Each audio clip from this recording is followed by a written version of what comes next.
A partir de agora, sobe o giro do motor.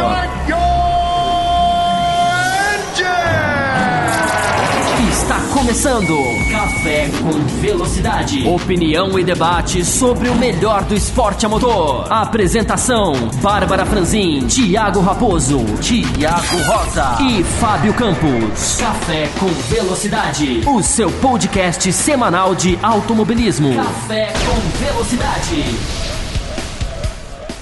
Para você que marcou encontro com a velocidade, seja muito bem-vindo com o Café com Velocidade, edição 528. Chegamos aqui mais uma vez para falar muito sobre automobilismo, motociclismo e tudo que envolve essas paixões que os nossos fãs, os nossos ouvintes têm aí por esses tipos de disputa, podemos dizer assim. Eu sou o Thiago Santa Rosa, hoje estou substituindo o Thiago Raposo, que mais uma vez deu cano no programa. Ele disse que foi trabalhar, acreditamos neles. Então, qualquer coisa, qualquer problema, mandem e-mails, mensagens para Thiago Raposo falando: volta, Raposo, queremos ouvir você no programa e tudo mais.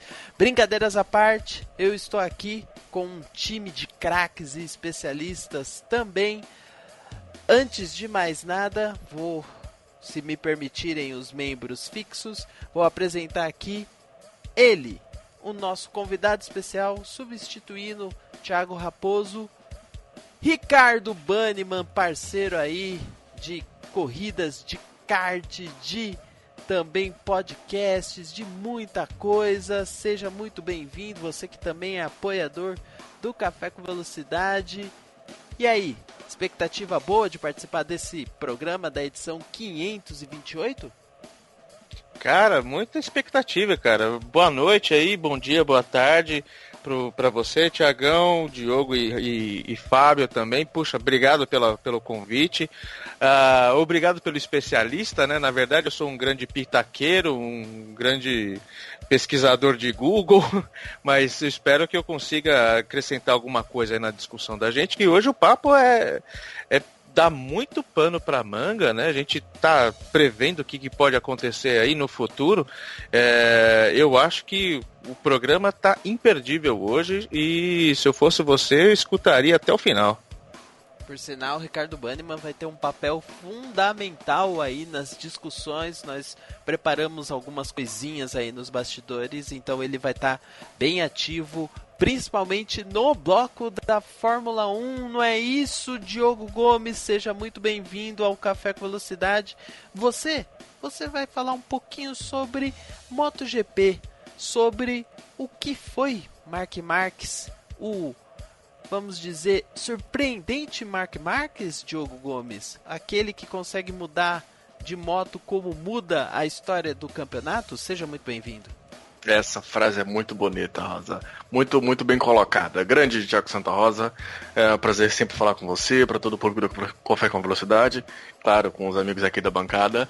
A MotoGP voltou, né? Voltou e com um corridão confusa, cheia de pontos altos, pontos baixos, mas ainda assim, mesmo com todas as suas variáveis, uma corrida muito boa. É legal ter esse campeonato de volta. Alguns campeonatos agora entrando de férias, né, eles já estão voltando de férias e acho que já conseguiram voltar em alto nível com uma boa corrida. Mas vamos lá que esse programa tem muita coisa pra frente.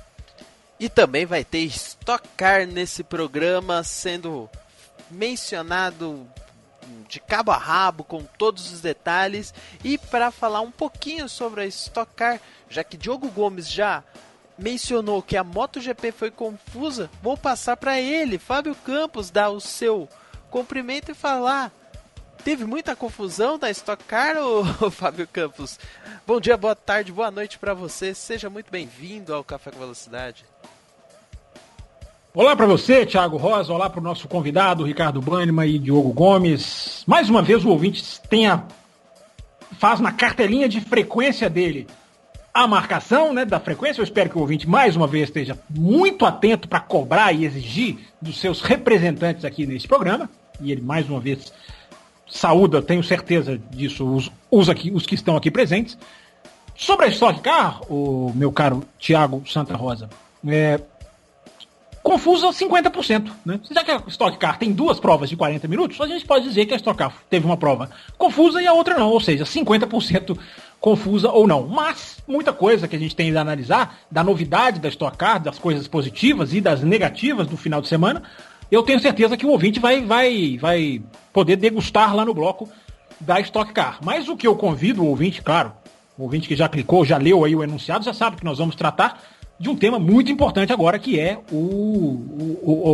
esses acontecimentos das últimas semanas, que mexeram com a ordem de algumas categorias do automobilismo mundial. Então, esse bloco que a gente abre o programa com ele, também, eu acho, merece ser, repetir a expressão, degustado pelo ouvinte, porque, por isso que a gente tem também até um convidado aqui, para enriquecer mais ainda essa nossa discussão. É o café que tem nessa oportunidade, porque muita gente, né, se desliga um pouco do automobilismo, talvez até aproveitando as férias da Fórmula 1, mas tem aqueles que querem justamente mergulhar ainda mais nas discussões. Então, para esses ouvintes, a gente lembra que nessas semanas de folga da Fórmula 1, a gente faz o que a gente está fazendo aqui hoje. Aproveita entre aspas, espaço na nossa agenda para trazer temas espinhosos, temas que demandam tempo, que demandam análise, como as mudanças das montadoras e essa ordem financeira, essa ordem de caminhos do automobilismo mundial. A gente faz isso hoje e eu já vou anunciar, inclusive, então, na semana que vem, nós vamos... É o seguinte, os chefes não estão aqui, a maioria que está aqui votou, então os chefes vão ficar morrendo de raiva, mas a gente já anuncia aqui o tema anarquia pura, dizem aqui fora do ar.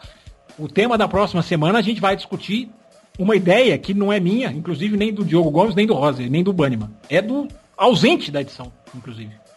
Do Thiago Raposo, que citou aqui várias vezes a questão de justiça no automobilismo, até quando vai a justiça, até quando vai o show, até quando vai o modo randômico dos campeonatos. Esse é um tema para a gente discutir na próxima semana. Então, eu convido o ouvinte agora a discutir a situação financeira e de colocação do automobilismo mundial nesta edição, e na semana que vem, manda o seu e-mail, participa com a gente. O que você... Eu tenho uma lista de ouvintes aqui que eu tenho certeza que tem opiniões sobre esse assunto e que podem contribuir com a gente. Alguns, inclusive, estão faltosos nessa edição, mas vão se recuperar na semana que vem, eu tenho certeza disso. Justiça no automobilismo. Até que ponto essas duas palavras caminham juntas, caminham separadas, tem que ser apuradas ou tem que ser renegadas? Na próxima semana, já está feito o convite, senhor Thiago Santa Rosa. Muito obrigado, senhor Fábio Campos. Vamos ter muita coisa para discutir. Semana que vem também vai ser outro papo de alto nível. Esperamos que o dessa semana seja também de alto nível e que vocês, ouvintes, curtam e apreciem bastante o esforço que nós teremos a partir de agora. Antes de começar o bloco, apenas recadinhos rápidos. Vamos lembrar, nós temos um programa de apoiadores. Então, você que quer apoiar o programa, quer auxiliar com qualquer quantia para poder o programa se manter, seja na infraestrutura, na parte de edição, na parte de melhoria do programa, até para conseguirmos fazer algumas entrevistas que, por sinal, estão em falta esse ano, mas sim, elas são importantes e dependem muito da sua participação e contribuição. Entrem no apoia.se/Café com Velocidade. Repetindo, apoia.se/Café com Velocidade. Lá tem todas as instruções como você pode fazer o seu apoio, além das metas definidas para cada valor que você contribui. Ou seja, se você contribuir um valor X, vai ter lá uma espécie de meta que nós do programa atingimos e retribuímos para você, ouvinte. E claro, essas metas são coletivas, individuais, para todos, sempre na busca de melhorar e aprimorar o Café com Velocidade. Bom, nós vamos passar a vinheta, já vamos começar com discussão de Fórmula 1, muita discussão a respeito sobre Fórmula 1 e não somente Fórmula 1. mais Fórmula E, DTM, WEC, enfim. Vamos começar com o bate-papo a respeito um pouco do futuro do automobilismo. A partir de agora, no Café com Velocidade 528. Solta a vinheta.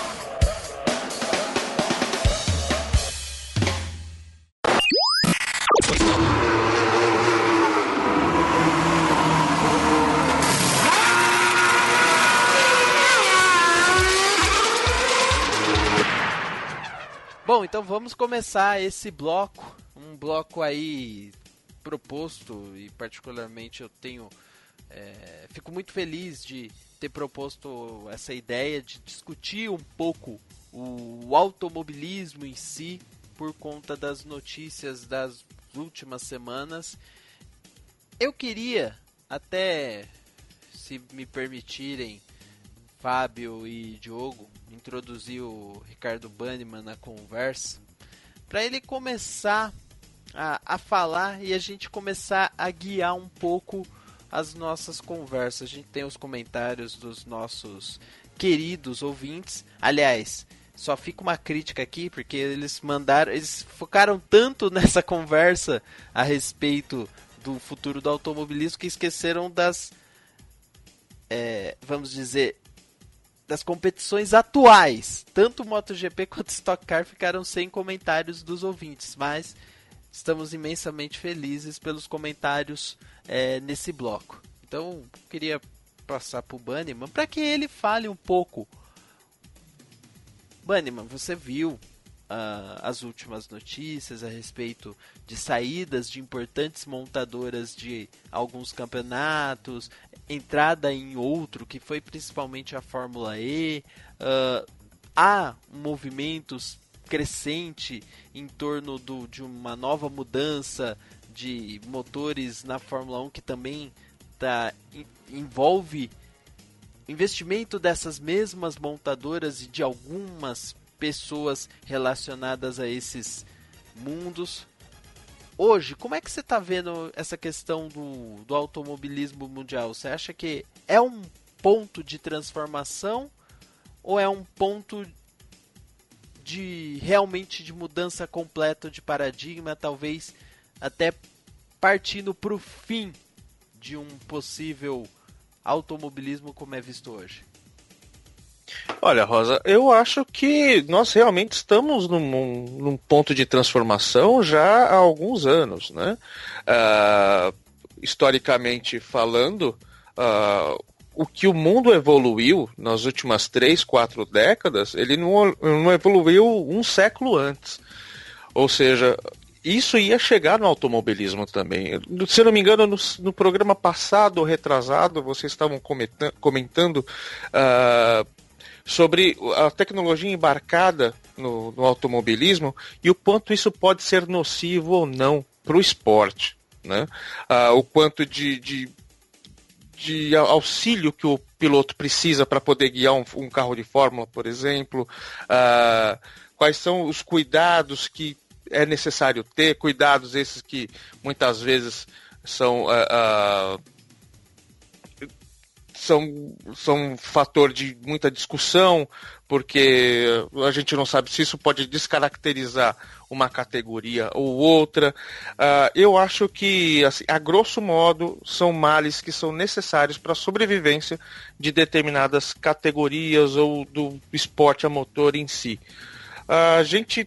Vocês também comentaram sobre essa evolução no que diz respeito às pistas, as competições serem grandes laboratórios para a indústria automobilística. É um assunto bem controverso, porque o fã, ele não quer saber, né, do que vai ser utilizado fora das competições. Ele quer ver corrida, pura e simplesmente, talvez de uma forma muito ingênua. O o telespectador, o cara que tá lá pagando o ingresso dele, ele quer ver competição, ele quer ver roda com roda, ele quer ver uma freada mais forte, ele quer ver o cara, ele quer ver o espetáculo, ele quer ver ultrapassagem. Muitas vezes não está preocupado se a borboleta de trás do volante vai para o carro dele, ou se aquele composto de pneu tem uma tecnologia XYZ que ele vai colocar no carro dele. Ele está ali pura e simplesmente pela diversão. É claro que nada nesse mundo é feito sem um motivo financeiro, vamos dizer assim. Uma categoria como Fórmula 1 ou como WEC não se sustenta sem dinheiro, nada nesse mundo se sustenta sem dinheiro ou sem patrocínio e sem investimento tecnológico. Mas o que me preocupa é matar o esporte como a gente conhece. Eu acho que ele não vai acabar. Eu acho que realmente vai mudar. Eu acho que... Eu não sei se eu estou queimando pauta aqui, eu acho que é um assunto tão amplo que a gente acaba lembrando e acaba viajando. Eu acho que a Fórmula E é um grande passo, é um grande primeiro degrau para essa mudança, né? Usando termos que o Campos não gosta, um grande turning point que nós estamos vivendo. E eu acho que eu acho que não vai acabar. Acho que ele vai mudar. Eu acho que se a gente pegar os últimos 60 anos do automobilismo, mudou bastante, mas a sua essência, ela não acabou. Eu acho que tem muita discussão, acho que a gente ainda vai ver muita corrida na terra ainda, antes de simplesmente acabar. Não acaba não, Rosa. Não acaba não. Mas a gente vai ter que se adaptar, sim, à forma que a gente consome automobilismo e a que a gente vê automobilismo. Acho que a gente já está se adaptando, né? Devagarzinho, isso vai só aumentar, mas até nas nossas discussões de pauta que o Rosa coloca a frase se o automobilismo morreu, não, tá morrendo, esse automobilismo tradicional, vamos colocar dessa maneira que a gente tem aqui, e acho que morrendo não, mas a gente tem uma grande mudança acontecendo, e isso reflete bem o que está acontecendo com essas categorias, até transições, a Fórmula 1 tem uma ideia de tentar deixar, pelo menos pelo que eu consigo ler nesse momento, de ser aquela vanguarda tecnológica, ela meio que passa o bastão para outras categorias. A Fórmula E, pelo contrário, é outra que pegou esse bastão, segurou e falou, não, é meu, sabe, me dá. E as categorias estão precisando em cima disso. Tem uma série de questões, até políticas, que, enfim, não sei se entram exatamente agora, mas até na Alemanha, isso é uma das explicações pelo qual os montadores alemães correram tanto para cima da Fórmula E, que se tem regras, se tem leis governamentais de que a partir de X ano não se pode mais produzir carro assim, ou não se pode mais possuir carro dessa maneira. Então, as montadoras tiveram o mercado, né, como um todo, ele acabou forçando os montadores, e as montadoras acabaram de forma direta ou indireta mudando muita coisa no automobilismo. A gente sempre viu isso. E a gente está pronto para ter mais uma revolução nesse sentido, que é a revolução exatamente de largar os carros a combustão e olhar carros nesse outro ponto, principalmente, eu diria até, o elétrico. E aí eu acho que é o que explica essa que foi talvez a ideia principal dessa discussão, que é essa migração de montadoras. A gente está tendo Mercedes e Audi agora, que anunciaram recentemente que estão indo para a Fórmula E, mas até antes disso, a gente não pode esquecer de citar que a Audi já está lá, que a BMW já está lá, e a partir da próxima temporada já coloca um investimento ainda maior. A gente pode citar que a GS Virgin já está lá, Mahindra, que está tentando embarcar nessa tecnologia, já está lá, a Jaguar já entrou no último ano com um belo apoio de fábrica também. Então, tem toda uma nova ideia aí, uma nova forma de isso acontecer. Eu acho que isso vai influenciar em todas as categorias, sabe? Em todas as categorias. Algumas um pouco mais, alguns um pouco menos, mas muita coisa vai acabar mudando. Acho que a gente vai ter que se acostumar com isso. Eu só não sei o quanto vai mudar ainda. Eu acho que a mudança... ela é natural. Eu acho que está se fazendo um grande alarde. Eu acho que a principal motivação, como o Rosa citou esse tema para a gente trazer aqui hoje, né? Então ele melhor do que ninguém pode dizer. Mas eu acredito, claro, o grande gancho para tudo isso foi, em uma semana, a Mercedes sair do DTM, anunciar a ida para a Fórmula E, e a Porsche sair Pode-se falar o WEC, viu, gente? O Waylor Marigo um dia me mandou um áudio falando WEC. Ele falou, desculpa falar WEC. Não, pode falar WEC. WEC é uma expressão usada assim. Então não é uma questão brasileirada, não. O WEC é uma abreviação do Mundial de Endurance mesmo. Que é uma notícia também muito forte. Eu acho que a gente pode até entrar aqui nos pormenores de cada um desses campeonatos. O que significa para cada um desses campeonatos. E eu vi muita gente indo nessa linha de apenas da questão elétrica, né? do fato da Fórmula E ser o motor elétrico, algum de vocês aí já citou, né? Das leis que vão proibir o tipo de motor que a gente tem hoje. Eu acho que tudo isso é muito para o futuro, né? Eu acho que essa discussão ela é lá na frente, essa questão de vai acabar os carros do modo como eles são hoje. Até lá tem muito tempo, e o automobilismo ele tem uma certa velocidade, por mais, né, repetitivo que isso possa parecer, mas o ouvinte entende o que eu quero dizer, né? O automobilismo é capaz de se mexer rapidamente, né? Então, por mais que a Fórmula E seja prematura e ela esteja, claro, atraindo atenções pela sua parte técnica, embora, vou fazer um parênteses aqui totalmente pessoal, não sei o que os colegas acham. Fosse a Fórmula E, nesses 3 anos que ela corresse a Fórmula E, procissões infindáveis, corridas chatíssimas, eu tenho as minhas dúvidas se esse movimento estaria acontecendo nesse momento. Embora eu acho que a tendência é as montadoras explorarem a Fórmula E, sim. Mas nesse exato momento, eu acredito que existe um outro fator que eu repito, é muito pessoal, para o ouvinte pensar com os próprios botões, né? Fosse a Fórmula E um espetáculo sem graça, chinfrim, sem atrativo, sem pilotos, sem boas corridas, não sei se as equipes estariam fazendo já certos movimentos. Porque a ascensão da Fórmula E, eu repito, a gente pode entrar aqui na discussão, nos temas, em cada categoria, o que significa a bomba que foi para cada uma delas. Porque a Mercedes tem um impacto para o DTM que, na minha opinião, é completamente diferente do impacto da Porsche no Mundial de Endurance. Assim como a Fórmula 1 tem a sua peculiaridade, que faz muito parte desse jogo, eu acho mais do que tendências da indústria. Proibição, carros de rua. Eu acho que não. Eu acho que a Fórmula 1 vai ter o papel nesse jogo, de quem vai para qual lado, qual categoria vai crescer, qual não vai crescer, qual está migrando para lá, não vai migrar para cá. A Fórmula 1 vai ser aquela que vai desencadear essas peças do dominó começarem a cair. Cada categoria tem a sua peculiaridade. Agora, é uma bomba. Foram 2 bombas, né, as saídas de Mercedes e Audi. É assustador, entre aspas, no bom sentido, como a Fórmula E consegue, numa velocidade muito grande, trazer montadoras para ela. E tem muito claro, se a Fórmula E fosse um campeonato independente, eu acredito que não estaria acontecendo nada disso. O fato de ser FIA Fórmula E, o fato de estar ali, a FIA apostando nisso, a FIA ajudando a desenvolver, a FIA participando, a FIA incentivando, que a Federação Internacional de Automobilismo não é apenas competição, ela é também muito carros de rua, principalmente na Europa. O fato de ser FIA Fórmula E está fazendo com que a categoria tenha toda essa atração. Mas a pergunta que eu tinha até sugerido aqui é o quanto o que aconteceu na semana é ruim ou bom.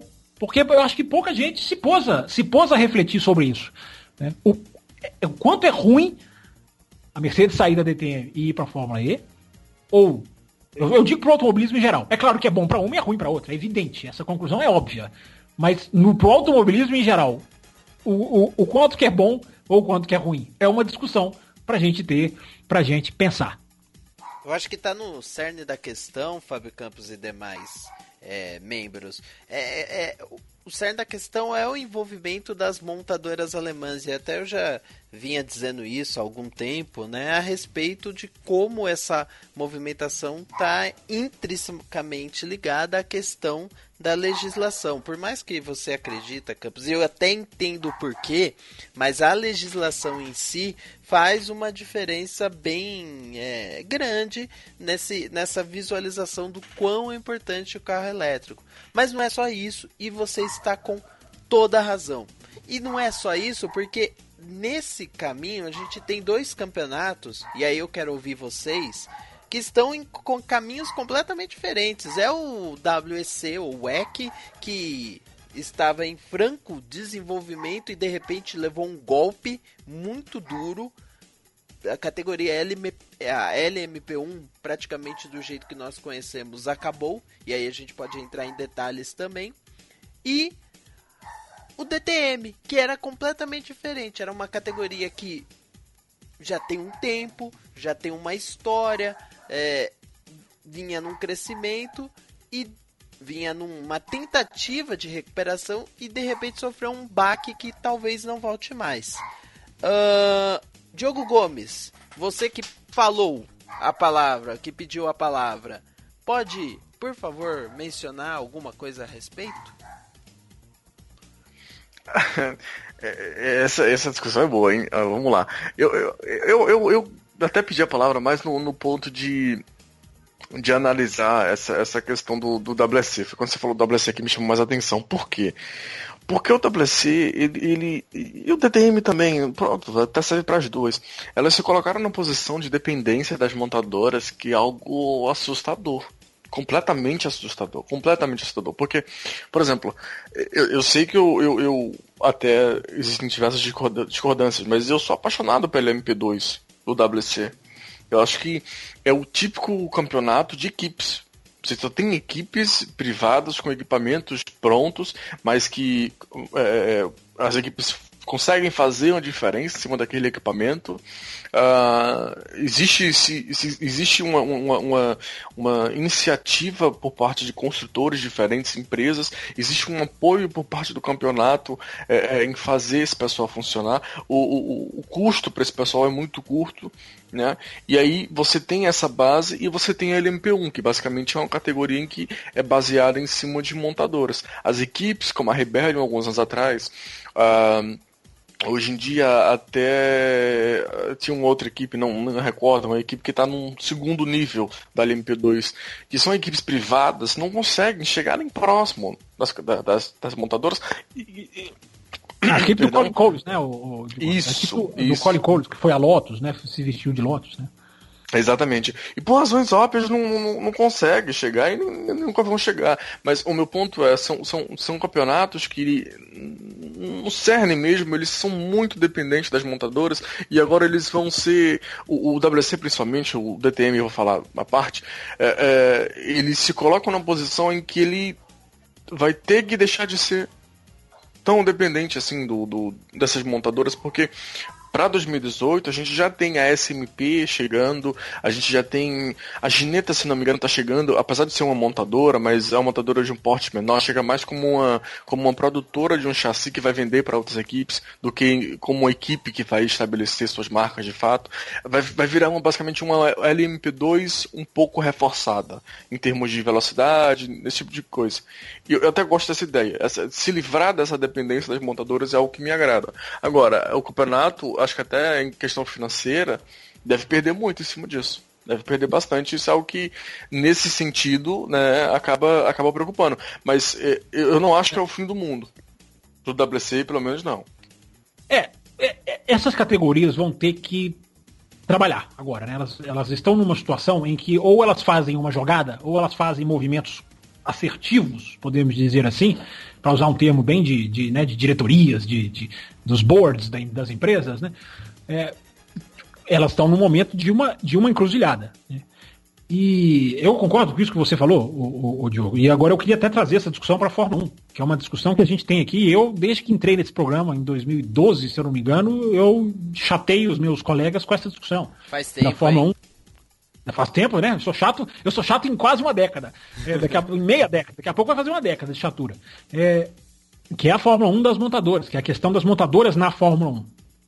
O que a gente viu agora é um bom exemplo, embora são realidades diferentes. Por quê?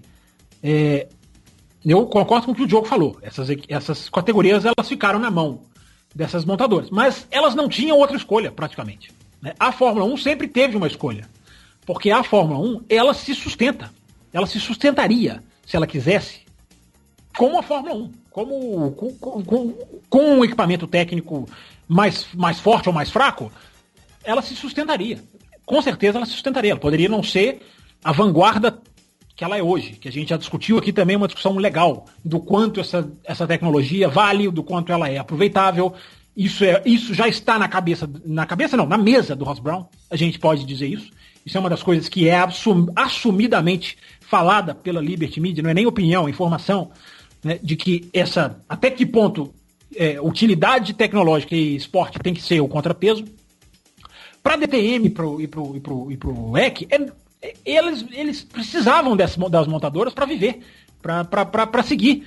Porque à medida em que, desde dos tempos em que ainda tinha a Opel no DTM, que eles começaram a participar, é natural você usar o carro de turismo para você fazer o seu carro de rua, para você associar o seu carro de rua, não só visualmente, como tecnologicamente falando. Então essas categorias, meio que é diferente elas se renderem. Eu acho que a Fórmula 1 é mais grave. Porque a Fórmula 1 ela não se construiu sendo feita pelas montadoras. Embora, claro, sem as montadoras ela não existiria. Mas ela não era operada pelas montadoras do modo como ela chegou a ser nos últimos tempos. Para as outras duas, foi bom. Foi a maneira de se colocar no cenário mundial. Né? Poxa, vem aqui agora a Audi, vem aqui agora a BMW. Né? O que acaba sendo, e aí... Estou falando que é diferente o WEC e o DTM de Fórmula 1. O que é igual para todas elas é o baque tecnológico na hora que elas saem. Na hora que elas saem. Agora a DTM está numa encruzilhada, porque o carro de DTM é uma peça tão cara de ser construída. O carro de DTM ele é uma obra de arte tecnológica que as pessoas não veem por causa das carenagens, mas tão avançada, que na hora que uma montadora sai, é difícil de você buscar outra. É muito difícil de você buscar outra, principalmente a curto prazo. Né? A Fórmula 1, ela sempre foi, antes dela ser das montadoras, saía uma equipe e entrava outra. Ah, fulano fechou as portas, vem uma outra equipe e entrava, tomava o lugar. Às vezes a Fórmula 1, né, como tantas vezes, já teve a pré-classificação. Hoje em dia, o lado negro, digamos assim, da tecnologia é esse, você não repõe. Você não consegue repor, porque não uma empresa não vira uma Volkswagen, uma Alfa Romeo, que já teve na DTM também há relativamente pouco tempo, não vira e fala assim, vamos participar desse negócio? Vamos, liga lá pro diretor, vamos entrar nesse negócio. Você tem que fazer 2-3 anos, no mínimo, de planejamento, você tem que organizar uma fábrica, você tem que organizar um modo de trabalho, para você chegar no nível que esses caras estão. Então essas duas categorias têm agora uma escolha a fazer. Elas têm uma escolha, elas podem dar o passo atrás tecnológico ou lidar com poucas equipes, ou lidar com a monotonia de ter só uma Toyota, ou voltar a DTM a cair o grande risco do jogo de equipe, daquela regra absurda entre Mercedes e Audi, que uma não podia contratar piloto da outra, então não tinha nem a dança das cadeiras não tinha graça na DTM, por causa de um pacto absurdo entre uma e outra, não era regra oficial, mas era um pacto absurdo.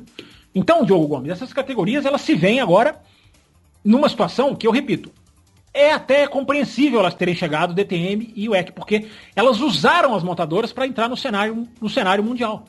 Eu já contei esse caso aqui e vou contar sempre.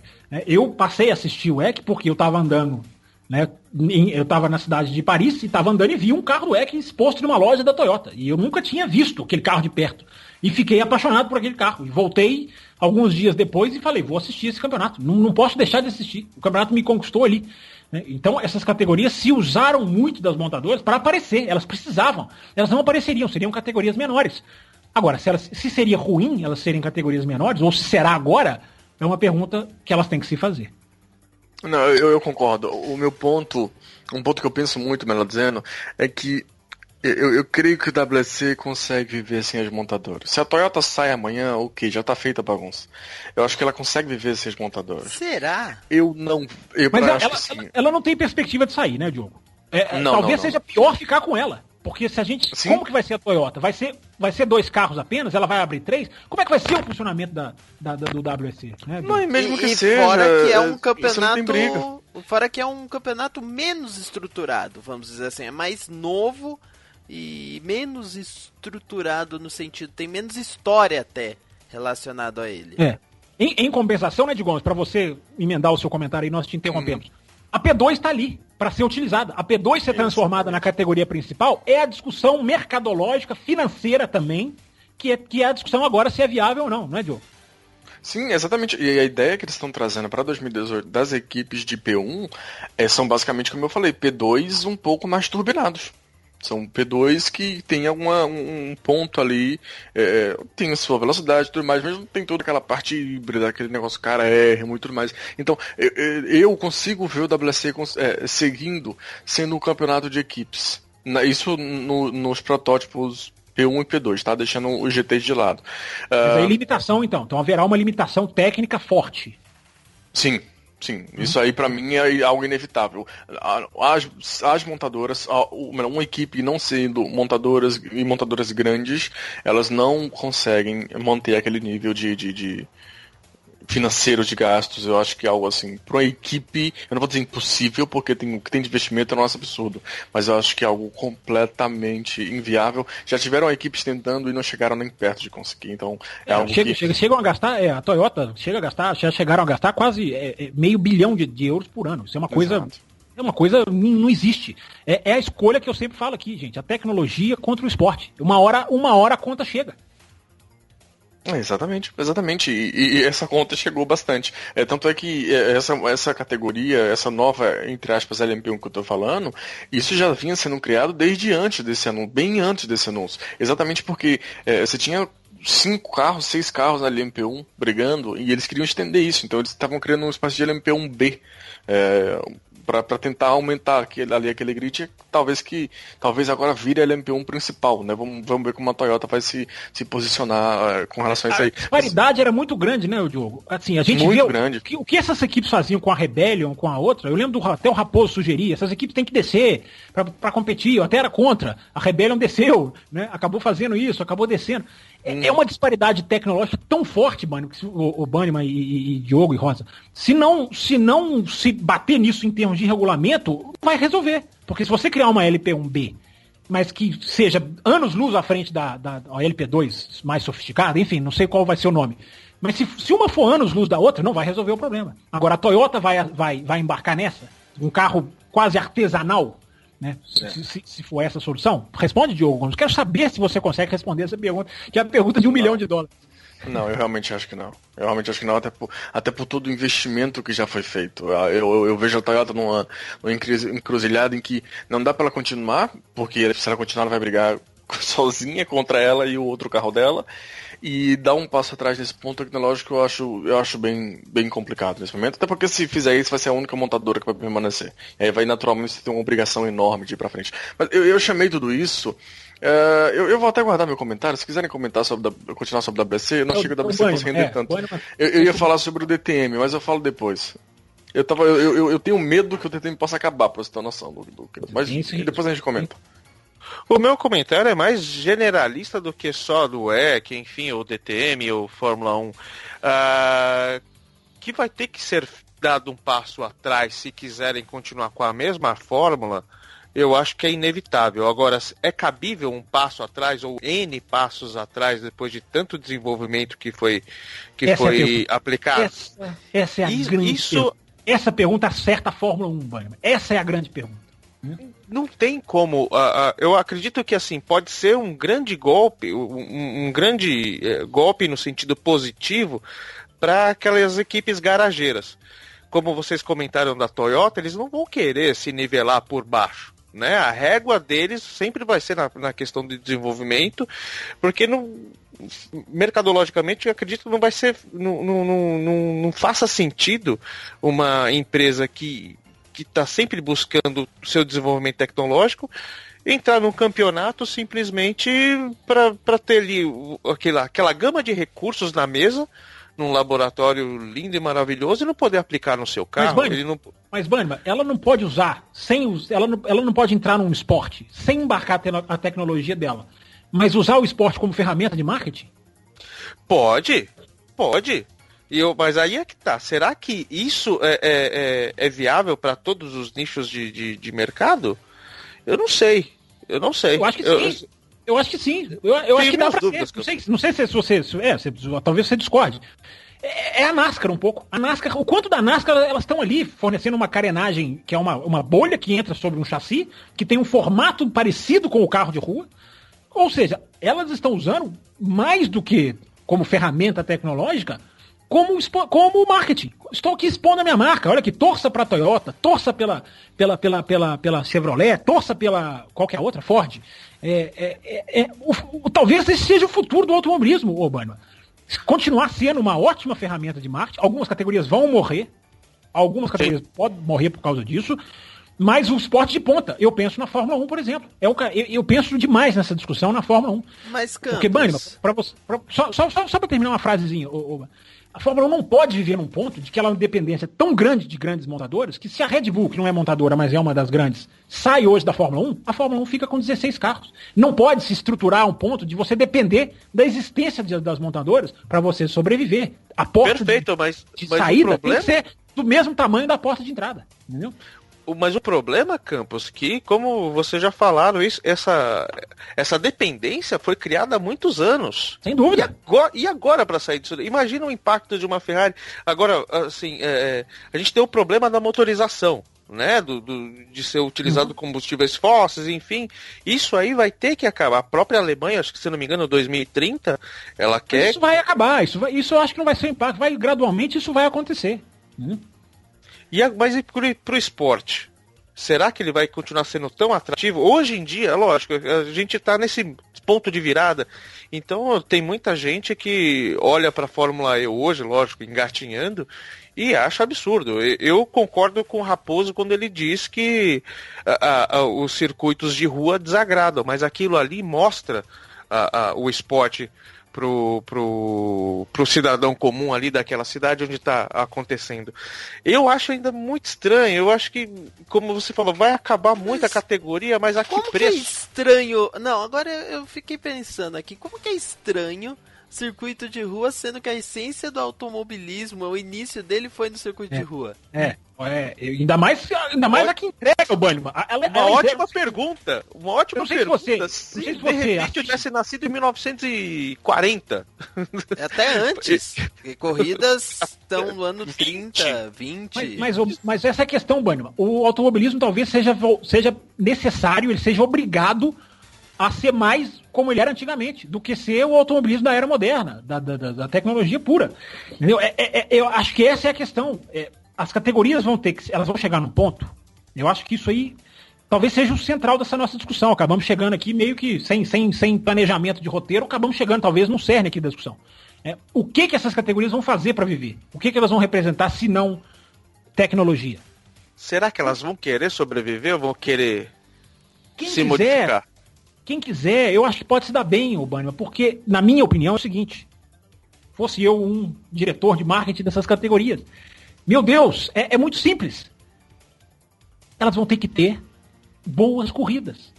Se elas estiverem boas corridas, tomara que isso dê certo, eu posso estar sendo lúdico aqui.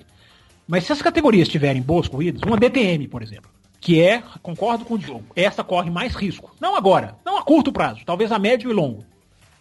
Se a DTM, que soube sentar à mesa, cada um olhar nos olhos dos outros, como a MotoGP fez com brilhantismo, as montadoras entenderem a importância mais do show, mais do espetáculo, no show no bom sentido, que existe o espetáculo no mau sentido. Atenção, ouvinte, para o Café com Velocidade da próxima semana. O que é espetáculo no bom sentido, o que é espetáculo no mau sentido?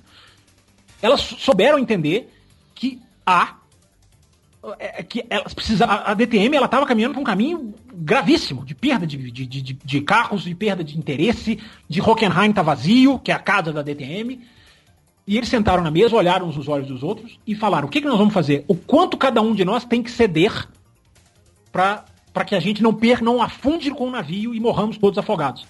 A MotoGP soube fazer isso com brilhantismo. Honda e Yamaha fizeram concessões enormes. E o que é o resultado? Tá lá a Aprilia, podendo fazer mais testes, tá lá a KTM chegando, tem mais montadora falando em vir. Pensou-se como um todo. As categorias vão ter que fazer isso agora. Não é assim, dona Mercedes, dona Audi, o que vocês querem? Não é. Os donos das categorias, atenção, Stock Car, os donos das categorias vão ter que sentar e tomar decisões deles, para o benefício deles, para que eles sobrevivam. Porque com corridas boas, dá para fazer o que eu falei. Uma Audi, uma Toyota, empresta ali o formato, empresta o nome, empresta alguma coisa e se associa à categoria, ao invés de despejar rios de dinheiros em algo que aí eu concordo com vocês, pode não ter mais utilidade tecnológica. Eu acho que no final das contas, gente, vai ser tudo elétrico. Tudo, a NASCAR vai ficar elétrica, a Fórmula 1 vai ficar, todo mundo vai chegar lá um dia. Não vai ter essa questão de um automobilismo vai ficar queimando combustível. Eu vi que escreveram isso no Brasil. Não concordo de que o automobilismo vai ficar queimando combustível, ele vai acabar. Vai todo mundo ficar com motor elétrico. Daqui a uns 5, 10 ou 20 anos, não sei. Mas vai todo mundo para esse lado. Então, o automobilismo pode continuar sendo atrativo para as montadoras, sim. Se não for como tecnologia, que seja como fenômeno de marketing. Como corridas boas que tem lá um Toyota ganhando, tem lá um Mercedes ganhando. Entendeu? Olha, Campos, e eu ouvindo vocês falarem, principalmente sobre a Toyota, eu tenho uma ideia aqui, e principalmente porque o Diogo Gomes também lançou aqui nos bastidores um comentário a respeito da Toyota. Por exemplo, você já pensou a Toyota participando da GT Le Mans, né, com um projeto, talvez se adaptando ao modelo e tudo mais.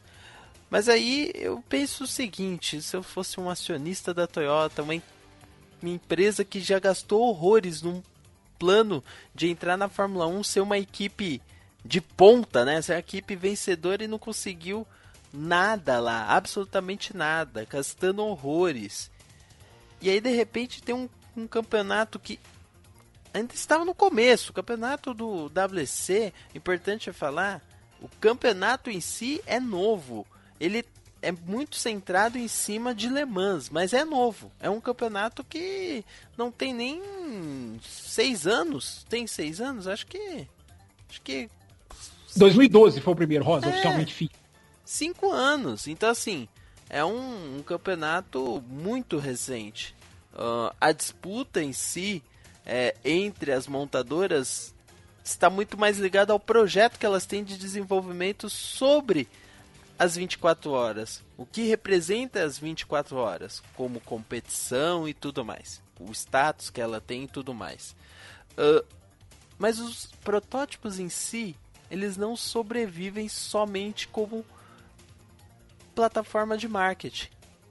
Eles sobrevivem como plataforma de marketing para competição, mas não como plataforma para vender as montadoras. Veja que aí tem a diferença.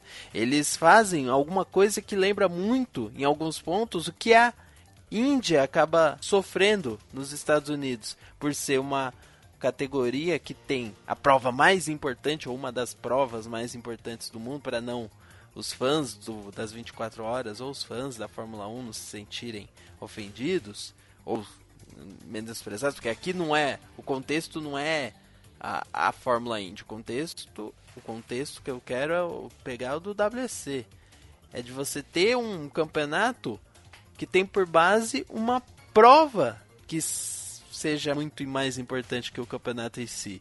Será que a Toyota vai pensar tanto investir num projeto que não vai lhe dar nem o dividendo suficiente para essa prova, para ela estar no destaque como ela estava nos anos anteriores? E isso, detalhe, sem vencer a prova em questão. Isso só foi com os bons resultados, com as histórias que se formaram, sabe? Ela não vai ter isso. Ela não vai ter e não vai achar isso nunca. Se rebaixar para uma GT Le Mans, por exemplo, ela vai ir para um nível secundário já de disputa. E protótipo, de novo, eu tenho que mencionar, é um segundo nível de competição. É diferente de carro de rua, aqueles modelos, por exemplo, que temos no DTM, que por mais sejam, e concordo com o Fábio Campos, caríssimos, são modelos baseados em carros que estão no seu dia a dia. Protótipo não, é um carro que você vai ver só em competição, só em disputa na pista. E aí fica muito difícil de se sustentar um modelo. Então lá no início, quando eu falei, por exemplo, do automobilismo está morrendo, é esse o ponto. A gente tem notícias mexendo com o mercado, campeonatos sendo alterados por causa de novas vertentes, por causa de questões relevantes à disputa desses campeonatos e questões estratégicas também relevantes, mas não temos uma discussão em cima dos modelos, se são modelos sustentáveis, se são histórias que podem ser mantidas do jeito que estão, se é um WEC que do jeito que está vai ser ainda um campeonato competitivo interessante para todo mundo poder participar, ou um DTM, e a Fórmula E de um outro lado rindo à toa, mas a gente vai entrar, acho que Fórmula E detalhes mais, a gente entra em detalhes mais à frente a seguir, mas esse pelo menos é o meu ponto. Eu tô curioso para ouvir a opinião do Diogo Gomes, inclusive nessa questão de morte ou não, né, que é uma afirmação muito forte, né, que para uma categoria deixar de existir é preciso muita coisa acontecer ou não acontecer. A gente tem algumas que estão perto, mas o DTM ele talvez, né, o Diogo, seja o que tenha que se preocupar muito, porque por mais que o WEC corra esse risco, a WEC tem uma estrutura que ele pode aproveitar. Nós podemos valorizar quem está aqui nas categorias de baixo. O DTM não tem. Né? Então, como é que você vê, Diogo Gomes? Eu estou curioso para ouvir o quão pessimista você está e por quê a respeito do DTM. Eu tô bem pessimista porque eu não posso dizer que eu já vi, porque eu era muito novo, mas eu já estudei muito a primeira morte, que eles chamam de primeira morte do DTM, né? Que quando ele chega num ponto meio crucial ali, em que ele era muito grande para ser só um campeonato alemão, e aí ele expande para o famoso ITC, isso lá em meados de 97, mais ou menos. Passa uns 3 anos como um campeonato, não podemos dizer mundial, mas um campeonato internacional, né, como diz a própria sigla ITC, até que ele volta. Não vai para frente, entra em um colapso incrível e ele volta a ser entre aspas, apenas o campeonato alemão, mas a categoria morre nesse meio, né? Ele ressurge com e volta duas com as montadoras, né? Pois é, volta pela mão das montadoras, né? Pelas mãos das montadoras. Se não fosse as montadoras, o DTM não existiria mais. Ele estaria desde 99 sem existir. E ele desde lá, antes já era, mas desde lá principalmente, baseado em cima dessas montadoras. Ele vive por conta dessas montadoras. E quando você tem a Mercedes saindo, isso pesa muito. Isso não só pesa no futuro da categoria, pensando em curto prazo, mas isso pesa muito em cima da ideia das outras duas montadoras que ficaram, Audi e BMW. Eu realmente acho que Audi e BMW, eles não estão hoje numa posição de, por exemplo, cada uma alinhar 10 carros para formar um grid de 20, ou cada uma alinhar 8 carros para formar um grid de 16. Já reduziram, né, Diogo? Do ano passado já reduziram, já reduziram para 6 trás, carros. né? Exato, já reduziram para 6 carros para esse ano. Pode ter um DTM com 12 carros, não pode. Aí é melhor acabar. Aí é melhor acabar. E não vai. E você já citou, DTM é extremamente caro. É muito caro. Não é pouco caro, é muito caro. Então, vai ter que se mudar desde a raiz da categoria. Se essas montadoras forem permanecer, Audi e BMW, vai ter que se mudar desde a raiz da categoria. Outras opções que eu vejo as pessoas colocando, chegar uma montadora nova. Ponto 1, se chegar uma montadora nova hoje, ela não vai conseguir fazer um carro bom para amanhã. A Mercedes não conseguiu fazer isso. Antes de 2020 é impossível. É impossível. Fala assim, mas faz uma junção com o Super GT. O Super GT tem 6 corridas no ano, gente, no calendário. 6, 7 corridas no ano. São comparações completamente distintas. A única coisa é que eles usam um padrão de o famoso powertrain, né? Que o DTM está tentando usar também. Aí teria meio que um mix entre as categorias, mas é algo que eu já não vejo com bons olhos. E segundo, para você fazer isso funcionar é muito difícil. É muito difícil. Eu não vejo, por exemplo, uma montadora saindo de lá para tentar apostar na Alemanha. Eu não vejo a Lexus, por exemplo, saindo da casa dela, a Nissan saindo da casa dela para ir apostar no mercado alemão. É difícil para entrar lá para pegar aquele pessoal. Então, é um campeonato que, honestamente, todo mundo sabe o quão fã da categoria eu sou, mas você falou até em médio e longo prazo, até um colapso da categoria, eu coloco até em curto prazo. Eles vão ter. O meu único ponto de esperança é que a categoria. A categoria ela mostrou bem recentemente, que ela consegue. Reação. Exato, ter ação e reagir aos problemas que tem. E a Mercedes, ela sai em 2019, ela não já sai agora em 2018, né? Ela sai no final de 2018 para o início de 2019. Então eles têm o resto de 2017 e todo o ano de 2018 para pensar e tentar colocar alguma coisa em questão. E aí, nessa rápida reação que a categoria mostrou nos últimos anos, é que eu guardo um pouquinho de experiência de que nesse um ano e meio que eles vão ter pela frente, eles vão conseguir fazer alguma coisa para tentar, sabe, ir para frente. Mas, por exemplo, eu não vejo a opção mais, para mim, esdrúxula que surgiu, foi algum jornalista falando que a categoria pudesse se tornar uma espécie de WTCC. Jogar de vez esse tipo de carro que eles têm e para um tipo de carro completamente comum. Eu não vejo isso acontecendo na categoria, nunca teve, não vejo isso acontecendo, nem vejo principalmente aonde BMW tendo interesse em fazer isso. Então, honestamente, eu sou bem pessimista com relação ao futuro, até em curto prazo da DTM. Eu acho que a gente tem que considerar o seguinte, por isso que eu falei médio prazo, porque primeiro que a Mercedes ainda vai ficar lá um tempo. Eu acho que a Mercedes, acho que a DTM, se eu fosse ela, eu iria atrás do mercado asiático, né, de montadoras de japonesas ou de coreanas, né, para tentar trazer alguém, porque eu acho que da Europa é difícil, nessa parte, a situação econômica é até melhor nessa parte do mundo, digamos assim, na Ásia, embora a Alemanha ela esteja na ponta economicamente, puxando a Europa hoje em dia, em termos financeiros. Então, por isso que eu acho que é a médio prazo, porque eu acho que o efeito pode não ser realmente tão imediato como pode ser pro Mundial de Endurance, que a Porsche já vai embora, né? Ela termina esse ano e sai, né? Uma coisa que tem que ser colocada nesse contexto, eu acho, Diogo, da preocupação com a DTM, é a situação da Alemanha, do público da Alemanha. Que a gente está vendo a Alemanha dar as costas para a Fórmula 1. Né? A gente está vendo a Alemanha com todo o favorecimento que ela tem na Fórmula 1 hoje, né, que é uma situação que os brasileiros iam adorar, aí assim eles iam encher Interlagos, eu acredito, que ela tem piloto campeão do mundo, piloto brigando por título, piloto em equipe de ponta, equipe na Fórmula 1, elas têm de tudo.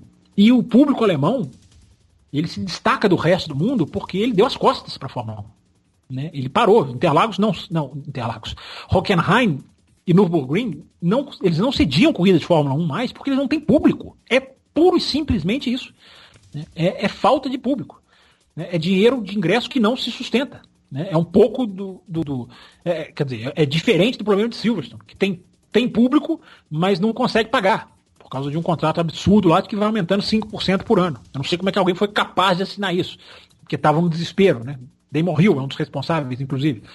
Então, a situação da Alemanha tem isso, o público da Alemanha tem que ser, eu não sei porque eu não estou lá, mas se eu estivesse lá eu queria estar lendo a respeito, procurar a respeito disso, talvez não precisasse estar lá, posso fazer isso daqui, mas é difícil, né? Mas eu quero entender o público alemão, né? Por que o público alemão não tem, que é um público que tem as maiores montadoras do mundo, talvez, algumas das maiores, enfim, tem condição na Fórmula 1, títulos atuais na Fórmula 1, ídolos na Fórmula 1, e eles não olham para o automobilismo com os mesmos olhos. Então o DTM pode estar pagando por isso, sim, também. Ô, Fábio DTM... Campos.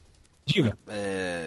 Vou aproveitar e fazer uma colocação rápida. Pode ser porque, a Alemanha, por ser o país que está ali na ponta de tudo na Europa, né? Não só da parte econômica, mas também em outras questões, inclusive questões relacionadas a políticas sociais, a movimentos, modelos de gestão e tudo mais.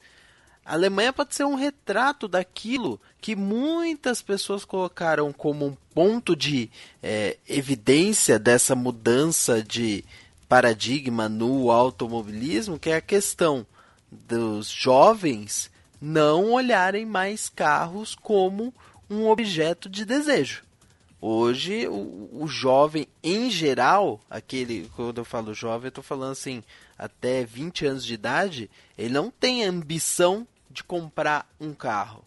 E isso independente. Mas o automobilismo não está associado mais a carro, Rosa. Eu acho que o fã de automobilismo ele não é mais um fã de carro como ele era antigamente. Então aí você vai ter que olhar para a Alemanha e ver que o fã de automobilismo está associado a carro.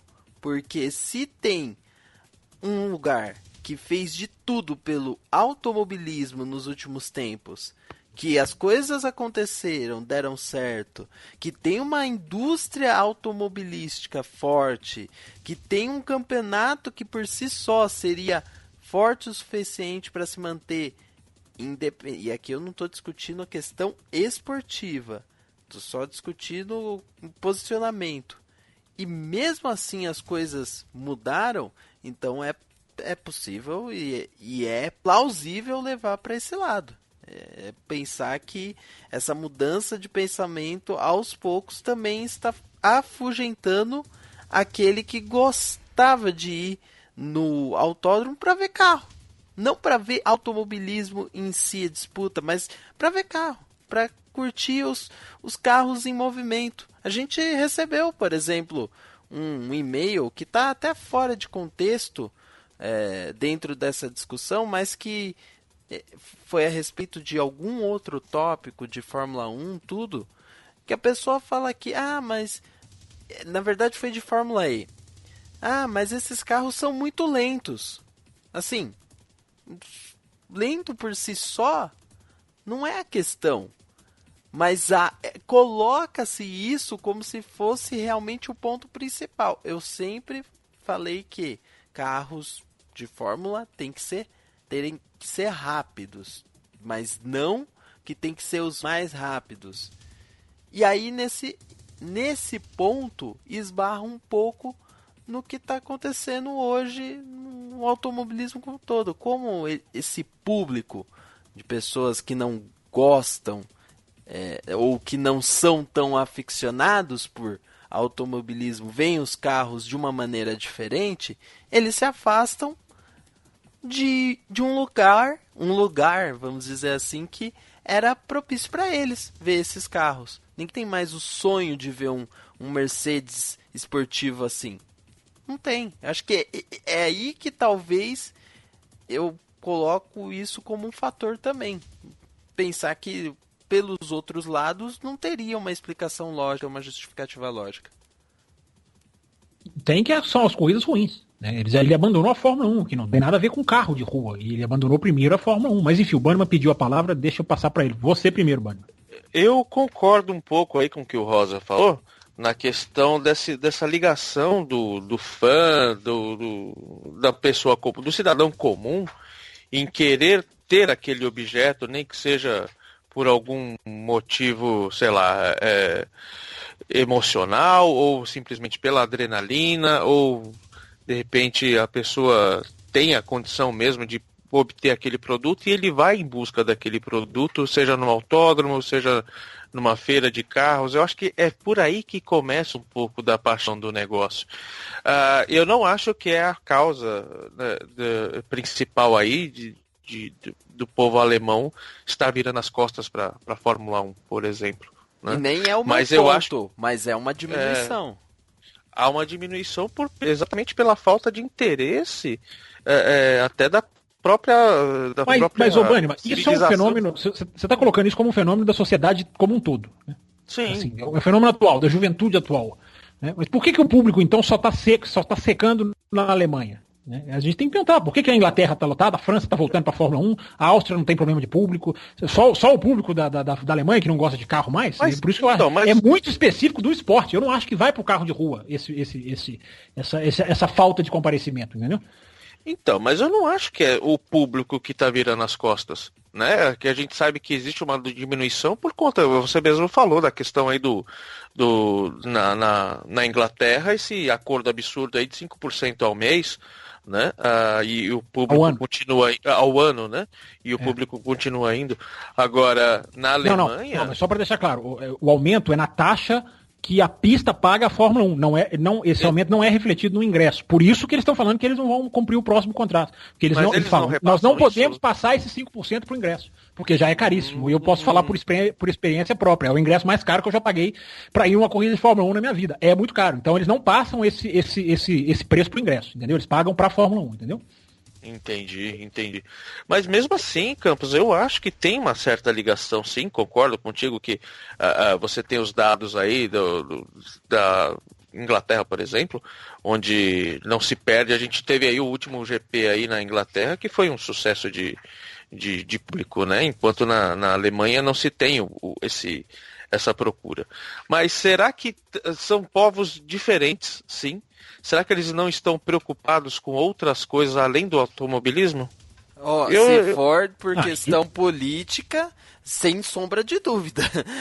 Se for ver o Reino Unido saindo do bloco europeu, a Alemanha, pelo contrário, indo em direção de tentar unificar, aí a gente vai para uma questão até muito mais ampla do que só automobilismo, mas eu acho que não tem a ver. Público de pista, eu acho que não tem a ver com público de pista. Não tem a ver com o interesse do público. Por que não teria? Eu quero que vocês me falem por que não teria. Porque isso aí são coisas da vida do cidadão, se o país dele vai pertencer à União Europeia ou não, se vai ter moeda, se vai ter imigrante. Isso são coisas profundíssimas, mas eu acho que não esbarram com a nossa discussão agora, que é o público da Alemanha. Cuidado pra gente não estender isso para os outros países, porque eu tô pegando carona no comentário justamente do Diogo falando da DTM. Eu acho que na Alemanha existe um fenômeno das pessoas não estarem comparecendo às corridas, não estarem ligando para as corridas. Então eu não acho que essa questão social toda tem a ver, porque senão estaria acontecendo na França, que também é muito mais separatista do que a Alemanha, e não tá. E a gente tem, né, vários pilotos franceses, há francês nas categorias de base, há patrocínio francês a pilotos que até não são franceses. Então, essa discussão aí, ela tá amplificando demais, eu acho. Acho que a gente tem que tentar, essa é a minha opinião, eu acho que a gente tem que tentar focar aqui no automobilismo, essa questão das montadoras, do marketing, das políticas da Federação Internacional de Automobilismo, né, nesse universo. Eu não acho que vá para o outro lado, mas enfim. Aí tem que, claro, tem que pensar um pouquinho mais e colocar aí todos os pontos. Eu vejo que sim, há uma influência sim, quando você esbarra nesse assunto de diminuição de público, mas há também um ponto, falando desportivamente, que vocês esbarraram, mas não entraram. O DTM é um campeonato alemão.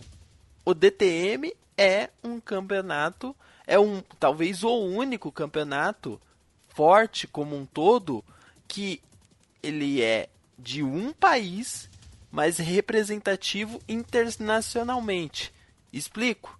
E o Diogo Gomes conhece bem. O BTCC, por exemplo, é britânico, mas ele não tem o apelo que ele tem mundialmente que tem o DTM. O DTM é um campeonato maior que o país dele, que o próprio país comportaria. Então, eu acho que hoje, aonde o DTM chegou, ele chegou num modelo que também não é viável para ele, de carros muito caros, de muitas provas dentro de um país que, ok, nós temos condição financeira, tudo, mas estamos olhando outras questões agora. E é por isso que eu menciono essas questões políticas, enfim, do país, da Alemanha, puxando para outros lados, porque é importante sim para o cidadão de lá. A Alemanha sofreu muito recentemente, e isso eu acho que tem a ver com alguns casos de corrupção, por sinal, alguns que esbarraram aqui no Brasil. Tem até hoje empresa alemã investigada por conta disso. Então isso impactou demais o modo de vida desses caras. E o alemão, por si só, é um povo que se cobra bastante. E ele está com uma ideia de legislação, e aí entra a questão da legislação, completamente diferente, guiando completamente para um outro lado, para uma economia sustentável, com energia branca, vamos dizer, com energia que não polui. E isso muda completamente. Diogo acabou de dar mais um fator ali que mostra como o DTM cresceu por si só e não cresceu pensando que ele é um campeonato alemão também. O número de pilotos, né, Diogo? O número de pilotos hoje que são alemães, de fato, correndo um campeonato alemão. São 5 pilotos, né? Num grid de 18. Um total de 18 hoje. Isso pra mim não é um problema. Isso pra mim não é um problema. Pelo contrário, eu vejo como algo positivo. Mas positivo, exatamente. É mais patrocínio, é mais país envolvido com a categoria. Mas que patrocinador que tem que... assim, vamos dizer, é o patrocinador que um piloto específico traz para a categoria. Cada piloto tem o seu carro com as suas cores. Eles fazem rodízio de patrocínio. Eles têm lá, cada montadora tem a sua forma de cooptar, né? De direcionar os carros. Agora, lógico que você tem um piloto austríaco no DTM, você está transmitindo para a Áustria. Você tem mídia da Áustria. Então você tem. Não é que o patrocínio seja. A marca principal do carro tem que ser do piloto do país. Não, você tendo 18. O Diogo colocou, 18 pilotos, 5 são alemães. Então você tem nacionalidades diversas que você está mercadologicamente oferecendo a sua categoria. É bom. Isso aí, eu não vejo isso como problema. O problema da DTM, gente, é o carro. Eu não acho que o problema da DTM é correr fora da Alemanha. É o que você acha que é o carro só. Mas se a internacionalização da categoria, Fábio Campos, eu acho que você tem que pensar além do carro. Tem que pensar além do desportivo. Você está querendo a internacionalização não é um problema. Você está querendo colocar que o problema é única e exclusivamente desportivo. É o preço que se paga por ter um carro caro. Não. É o preço, estou falando o preço de dinheiro mesmo, cifrões. Né? Exatamente. Não é o aspecto esportivo. A categoria é cara, porque a categoria ela é ponta em desenvolvimento e pesquisa para essas montadoras. Então, ela está correndo na Europa, é bom. Ela está com mais pilotos de outros países, também é bom. Ela não está falindo por causa disso. Né? O problema dela é que hoje ela não consegue repor a montadora que saiu. Por quê? Porque o carro é de ponta. Qual montadora que não quer associar com a DTM? Se você for perguntar hoje, eu tenho certeza que várias querem. Agora, não é viável, é caro. Então, talvez ela tenha que dar espaço no carro, mas não acho que tenha que mudar o grid, não acho que tenha que mudar essas diretrizes. Não sei o que o Diogo acha, eu não acho que são necessárias de mudança. Não, eu tô nessa linha. Eu tô nessa linha também, e é exatamente o que eu imagino que eles, e pela entrevista que eu vi recentemente, do companheiro do Senna na McLaren, eu esqueço o nome dele, Berger, que hoje é o manager da DTM. Exatamente, hoje é o chefe da DTM, tentar achar um carro um passo atrás do que eles têm hoje, mas que dê para as outras montadoras se adequarem. Aquela ideia tanto falada e refalada de junção com Super GT, a ideia não é pegar as duas categorias e transformar em uma, não é isso, as pessoas interpretam isso errado. A ideia é pegar um modelo de carro padronizado, que é o que eles usam lá, que é mais simples, mais barato, e usar isso no DTM. E você, fazendo isso, você pegaria, por exemplo, uma Nissan, e você impediria que ela chegasse e montasse um carro do zero. Mas, porque ela já ia chegar e já ter sua tecnologia para colocar ali. Mas eles estão falando isso pensando em ainda ser um campeonato focado na queima de combustível, vamos dizer assim, em ser um campeonato do jeito que é hoje, sem pensar em modelos híbridos e tudo mais, porque, de novo, o que adianta colocar esses carros para correr agora numa Alemanha que aí é realmente pensando para o futuro. Mas o que adianta eu trazer Nissan, trazer Lexus, trazer Acura, que são marcas de luxo da Honda e da Toyota, para um campeonato onde a visibilidade que eles vão ter é mínima por um período curtíssimo de tempo? Então, daqui a 5 anos a gente não tem mais campeonatos de carro a combustão. Eu concordo. Essa mudança, Rosa, ela não é amanhã. Ela dá tempo. Tudo bem, eu entendo que a indústria já está se virando para lá. Mas uma montadora se associar à DTM hoje, ela tem muito a extrair ainda da DTM do modo como ela é hoje. Mas é caro. Agora que vocês estão falando de novo, caro. Aí é outra coisa. Mas se ela mudar para o elétrico agora, ela vai ficar mais cara ainda. Entendeu? Ela vai ficar mais cara. Se ela é o tombo que a Fórmula 1 tomou. Mas né? aí... A Fórmula 1 mudou de uma hora para outra e o negócio ficou muito caro. E aí começou a ter vários problemas, agravar vários problemas. Mas aí é uma coisa, eu não sei como vocês veem isso. Eu vejo, porque eu levo isso até para a vida profissional. Eu tenho uma função. Aliás, eu acho que eu vou comentar sobre isso também no podcast mais no futuro. Não sei porque eu lembro disso. Mas eu atuo na área de segurança da informação. E algumas das atividades que eu faço são caríssimas. Mas são por conta de leis. Por força de lei. Não é... Para a empresa, ela não tem lucro algum por fazer, mas ela se adequa às leis e tem que fazer. Então, vocês estão falando... Mas são leis em vigor, né? Ou não? Só para ver se eu entendi. São leis que já estão vigorando. Não, são leis que vão vir daqui a 2 anos, que já estão regulamentadas e vão vir daqui a 2 anos, entendeu? Que tem que se preparar, que tem que fazer uma organização. E eu vou ir mais longe. A questão é que a gente tá falando isso de campeonatos, próximos 5 anos. O Diogo provocou. Ele não quer ver o DTM acabar. Nos próximos 5 anos ele não quer ver. Mas toda a estrutura de cadeia de suprimentos para carros na Alemanha precisa se adequar.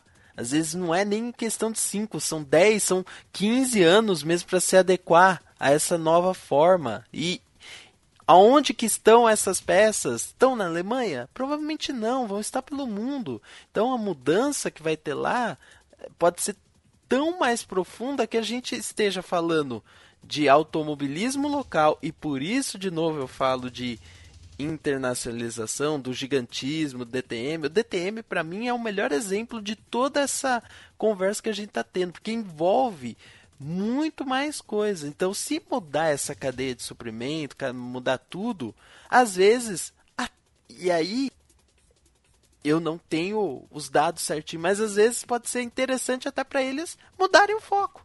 Se é para sobreviver, mude. Mas vai ter que mudar. Vai ter que mudar, eu concordo, Rosa, com isso que você está falando. Eu acho o seguinte, Rosa, na medida que essa tecnologia for sendo mais experimentada, quanto mais ela for testada, e a Fórmula E vai fazer isso, e a Fórmula 1 está fazendo isso de uma maneira absurda, eu já falei aqui várias vezes, mais fácil ela vai ser aplicada. Então, você converter hoje para o carro elétrico, talvez seja caríssimo, talvez não, é caríssimo. Daqui a 5 anos, já pode ser outra realidade. Né? Então, eu acho que a Fórmula E vai puxar a fila. Na hora que a Fórmula E puxar a fila, eu acho que vai acontecer aquilo que eu falei. Daqui a 5, 10, 15 ou 20 ou 30 anos, vai ser todo mundo elétrico, a NASCAR, vai ser todo mundo vai ir por essa onda. Porque realmente o mundo vai seguir por esse aspecto. Só que eu acho que vai ficar mais fácil, porque a tecnologia vai ser entendida, eles vão saber passar isso pro carro daqui a pouco de uma maneira mais rápida. Hoje eles estão lá na Fórmula E, que é aquele protótipo super experimental, digamos assim. Mas aos poucos vai ser. Eu acho que a discussão aqui não é o automobilismo vai deixar de ser combustão, esse é o problema. Eu acho que isso aí vai ser natural, eu não acho que isso aí vai ser um problema. Eu acho que o problema hoje é a migração de montadoras, é o peso que cada uma tem numa categoria. Eu acho que essa discussão é a mais urgente. Né? Seu ponto é perfeito, seu ponto é ótimo. Eu acho que a gente tem que delimitar até em alguns temas aqui da nossa conversa se baseando nisso. Mas pelo que nós recebemos de comentários, que até estamos em falta, e desculpem aí, vamos lá, nós precisamos trazer. Colocar, mas alguns comentários esbarram em questões de preconceitos a respeito da tecnologia, a respeito de como funciona a tecnologia. Então isso também me preocupa de certa maneira. Verdade. Se você quiser, Fábio Campos, pode começar a trazer você está organizado aí. Hoje, olha quem ficou com a organização de e-mails hoje, hein? Fábio Campos, aquele que sempre recebe os e-mails no ar, assim, de ouvido. Mas o Ricardo Banniman, nosso convidado, ele é um convidado tão da casa, ele já tem a chave da casa, ele já abre a geladeira, ele vai ajudar a gente a ler os e-mails, inclusive. Ele vai fazer a participação também contribuindo aqui nessa alternância de vozes. Mas você estava falando essa questão, né, Rosa? E eu vou trazer aqui, por exemplo, os e-mails. A gente recebeu e-mail de muita gente. Do Marco Santos, por exemplo, que escreveu pra gente falando da Fórmula E, né, que ele fala justamente, vejo um potencial gigante para essa categoria. Em breve eles estarão acelerando mais rápido que os Fórmula 1, olha a opinião dele, para evoluir na aerodinâmica igual a Fórmula 1 ainda vai demorar. Mas por enquanto eu não vejo graça alguma na categoria. Esse é o e-mail aqui que o Marco Santos nos mandou. Ele até manda uma pergunta. Ele coloca de uma maneira irônica, né? Ele fala assim, eu pergunto pra vocês, por que temos que fingir achar graça na atual Fórmula E? Os carros andam muito devagar, aí um de vocês que acabou citando aí, ou eu estou errado? Alguém quer responder? Eu acho que ele tá errado, mas alguém quer argumentar contra ele, não? Banniman. Eu vou comentar assim, é muito lento onde, né? Os carros da Fórmula E não estão correndo em Spa, por exemplo, onde eles podem desenvolver velocidades absurdas, não sei se podem, mas enfim. Eu acho que é a velocidade proporcional às pistas que eles estão correndo. E eu sempre pergunto, né, Bunny? Eu sempre pergunto. Fala, Diogo, pode falar, fala você. Não, e é um campeonato que ele assumiu uma posição que eu já até coloquei, né, de pioneiro, então ele tá criando não criando de fato, gente, mas ele tá popularizando, ele tá evoluindo essa tecnologia, então ele vai passar por momentos como esse. É diferente de campeonatos que eu concordo com o Campos, que daqui a alguns anos, 5, 10 anos, vão pegar essa tecnologia pronta e vão jogar pra frente. A Fórmula E, ela pega a posição de criar isso, então ela vai passar por essa evolução. O carro da Fórmula E daqui a alguns anos, ele vai ser muito mais evoluído. Não acho que vai chegar na Fórmula 1, ele vai ser muito mais evoluído. É todo um processo de evolução. Eu, quando eu assisto a Fórmula E, eu não assisto pela velocidade. Claro que a velocidade faz diferença, mas eu assisto pela qualidade das batalhas que você tem, né, de briga e tudo mais, a qualidade da corrida em si. Eu acho que esse é o grande ponto da categoria hoje. Eu sempre faço essa pergunta, né? Eu pergunto pro Raposo, se você vê diferença num carro correndo a 350 ou a 250, não é diferença. Eu acho que isso aí, às vezes as pessoas têm esse preconceito já por ter essa informação. O Marcos, você pergunta aqui se a gente tem que fingir achar graça na atual Fórmula E. Você não precisa fingir nada, você pode mandar sua opinião aqui como você mandou, e a gente lê aqui mesmo sendo contrário à Fórmula E. Aliás, tem mais e-mail aqui de gente criticando a Fórmula E, não tem, ninguém tem que gostar da categoria. Né? Rapidinho, Campos, aproveitando o e-mail do Marcos e até o Bunnyman aqui conosco. Bunnyman, qual que é a sensação de correr de kart, você que corre de kart há uns 10 anos? Parece que tá 300, né, Bunnyman? Parece que você tá 300 mesmo. A sensação de velocidade é muito alta. Qual que é a velocidade máxima de um 13 HP? Olha, com o motor limitado aí pelos karts, pelas pistas de indoor, 80 por hora. Às vezes, dependendo da pista, 90, estourando no máximo, assim, muito a 85, 90, mas a média é 75, 80 por hora. Os carros da Fórmula E chegam até 200 km por hora. Então, para você ver como questão, às vezes, de velocidade, por si só, falando assim, por si só, é algo muito relativo. Eu vou, para minha opinião, de novo, eu sempre me embaso nela, eu gosto de velocidade. Eu gosto de ver carros rápidos, mas isso não me impede de ver uma Fórmula E se desenvolvendo só porque os carros são lentos. Primeiro, porque estão se desenvolvendo. Segundo, porque pode-se ter competições tão boas como corridas de kart. Que é competição mais disputada do que uma corrida de kart, por exemplo? E a velocidade? A diferença é gritante. 500 milhas, né? 500 milhas de kart no final do ano aí, você vê karts um pouco mais preparados, mas é uma delícia você ver aqueles caras ali se degladiando e com estratégia, enfim. Então ali a 80, 85 por hora no máximo. Eu realmente não me deixo, eu não tenho essa paixão por velocidade, isso. Não, de jeito nenhum, pelo contrário, eu tenho muita. Não é isso. Eu não tenho essa sensação, eu não tenho essa obsessão com a sensação de velocidade. Eu não consigo diferenciar um carro 350 de um 250 se a Fórmula 1 virar para mim numa pesquisa e disser: você quer que a gente passe a correr a 200 fazendo corridas como a Fórmula E? Você aceita? Eu pego a caneta, tiro a tampa e falo aonde que eu assino. Eu preferiria uma Fórmula 1 com 100 km por hora a menos, fazendo corridas parecidas com o que a Fórmula E está fazendo, do que essa Fórmula 1 super rápida, dos 5 segundos a mais, viva a velocidade, com essas corridas de nível nota 3, nota 4, né, que a Fórmula 1 tem apresentado. Então, se me oferecessem corrida boa por velocidade, por menos velocidade, eu assino na hora. Agora, eu entendo quem não queira, quem tenha essa convicção, não é obsessão, a palavra é essa convicção por saber a velocidade que o carro tá correndo. Eu só tenho a sensação de velocidade na hora que entra o safety car na pista, eu falo, olha, ficaram mais lentos. E na hora que o carro passa no box. De resto, para mim, a Fórmula E, eu tenho a sensação de velocidade na Fórmula E, que eu não sei dizer a olho nu. Você fala, peraí, esse carro tá lento, esse carro tá quanto? Eu não sei dizer, até porque a cidade dá uma sensação de velocidade, inclusive. Talvez seja uma das artimanhas da categoria. Só para encerrar o e-mail do Marcos aqui, gente, do Marcos Santos, ele fala também do WEC, ele fala que há 5 anos atrás o WEC estava no seu auge, com 4 montadores brigando para vencer a corrida, e hoje com a demandada da Audi e da Porsche vai ter que se reinventar. Essa palavrinha também é ótima, hein? Pois a LMP1, coloca aqui o Marcos, praticamente acabou. E ele encerra também com uma colocação sobre a Fórmula 1. Tomara que a Fórmula 1 seja cada vez mais independente das montadoras. Só que ela vai ficar mais lenta, ô Marcos. E aí ele continua aqui, ó. Eu não saberia me posicionar quanto a este ponto se não fosse o café. Olha o elogio que ele faz pra gente aqui. O futuro da Fórmula 1 é uma incerteza, pois daqui a uns 2 anos vão embora.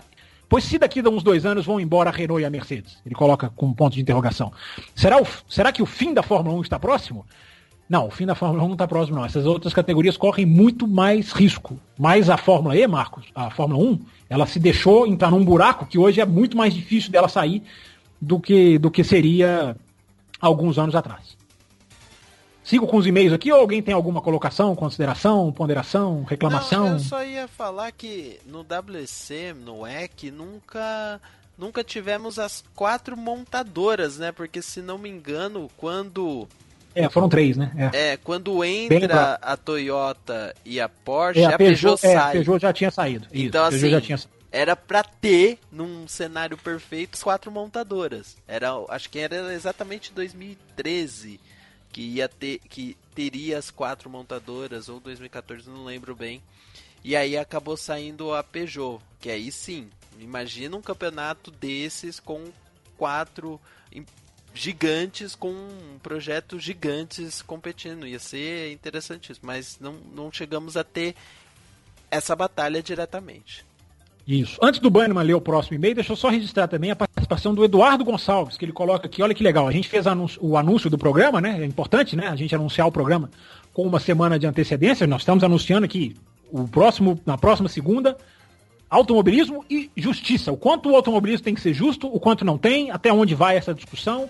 Enfim, vários pormenores que a gente pode ir colocando, inclusive aí nas nossas redes sociais, no nosso grupo de apoiadores, para quem quiser aí ter mais elementos para a gente discutir. Então o Eduardo Gonçalves atendeu a nossa sugestão aqui, a nossa solicitação de que o tema seria esse, e escreve aqui, gostaria de contribuir com a minha visão sobre o futuro da Fórmula 1. Acredito que a categoria terá que se decidir por qual caminho tecnológico seguir. Ou aumentam a parcela elétrica na propulsão dos carros e se aproximam do futuro da indústria automotiva, mas também aumentam a tendência de concorrência com a Fórmula E. É o caminho com os seus prós e contras. Aí ele coloca, ou focam na esportividade e paixão por gasolina queimada, voltando a adotar motores grandes e ruidosos, se afastando da indústria, mas se aproximando dos fãs. Você está certo nas duas, viu, Eduardo? Não só, eu acredito, é um achismo, mas eu acredito que a Fórmula 1 vai focar nessa segunda opção que você falou, ela cada vez mais focar na esportividade, a Liberty Media quer isso, mas a outra opção que você colocou também está certa. O que ela tem aumentado de parcela elétrica na propulsão dos carros, para pegar a frase que você usou, é uma grandeza. A Fórmula 1 atingiu em 14, 15, 16, 17, né? 3 anos e meio, já que 17 ainda está no meio. Em 3 anos e meio, a Fórmula 1 já atingiu uma eficiência elétrica que ela esperava demorar muito mais de 5 anos para atingir. Então, o que está acontecendo debaixo das carenagens é impressionante e eu tenho sempre deixado isso aqui muito, muito claro. Mas tem mais gente, né, Bannerman, que escreveu para nós sobre o tema atual do automobilismo mundial. Ah, tem sim, Campos. O Jailson Fernandes de Amadeu escreveu para o Café com seus seguintes apontamentos. Muito bom o último programa com debate sobre o futuro da Fórmula 1. Foi amplamente discutido sobre a categoria priorizar o esporte e deixar de ser categoria de vanguarda da tecnologia automobilística. Ele pergunta, será mesmo? Com grandes montadoras como a Mercedes embarcando na Fórmula E, fica evidente o processo de mudança, ao menos por marketing, onde a energia limpa vai tomando o lugar dos combustíveis fósseis. Com isso, podemos esperar um forte crescimento a médio prazo na Fórmula E, categoria que, ao meu ver, ainda tem muito para evoluir. E aí ele manda uma pergunta aqui para o nosso querido Fábio Campos. Imagine 2 linhas paralelas que representem uma o futuro da Fórmula E e outra o futuro da Fórmula 1. Será que essas linhas vão se cruzar algum dia? Ou seja, a Fórmula E evoluir ao ponto de tomar o lugar da Fórmula 1?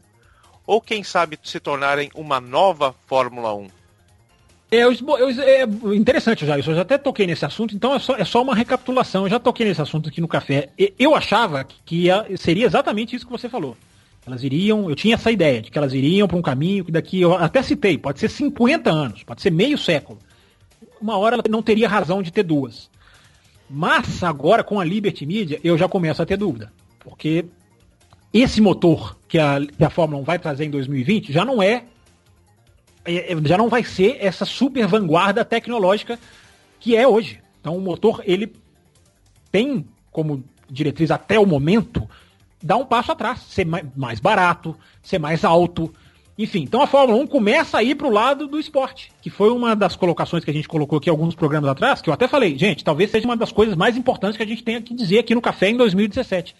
Então, indo para esse lado, agora eu já acho que não vai, que cada uma vai ter a sua função, e acho que a Fórmula E, apesar de tudo de positivo que tenha acontecido, a Fórmula E ainda é um produto descartável.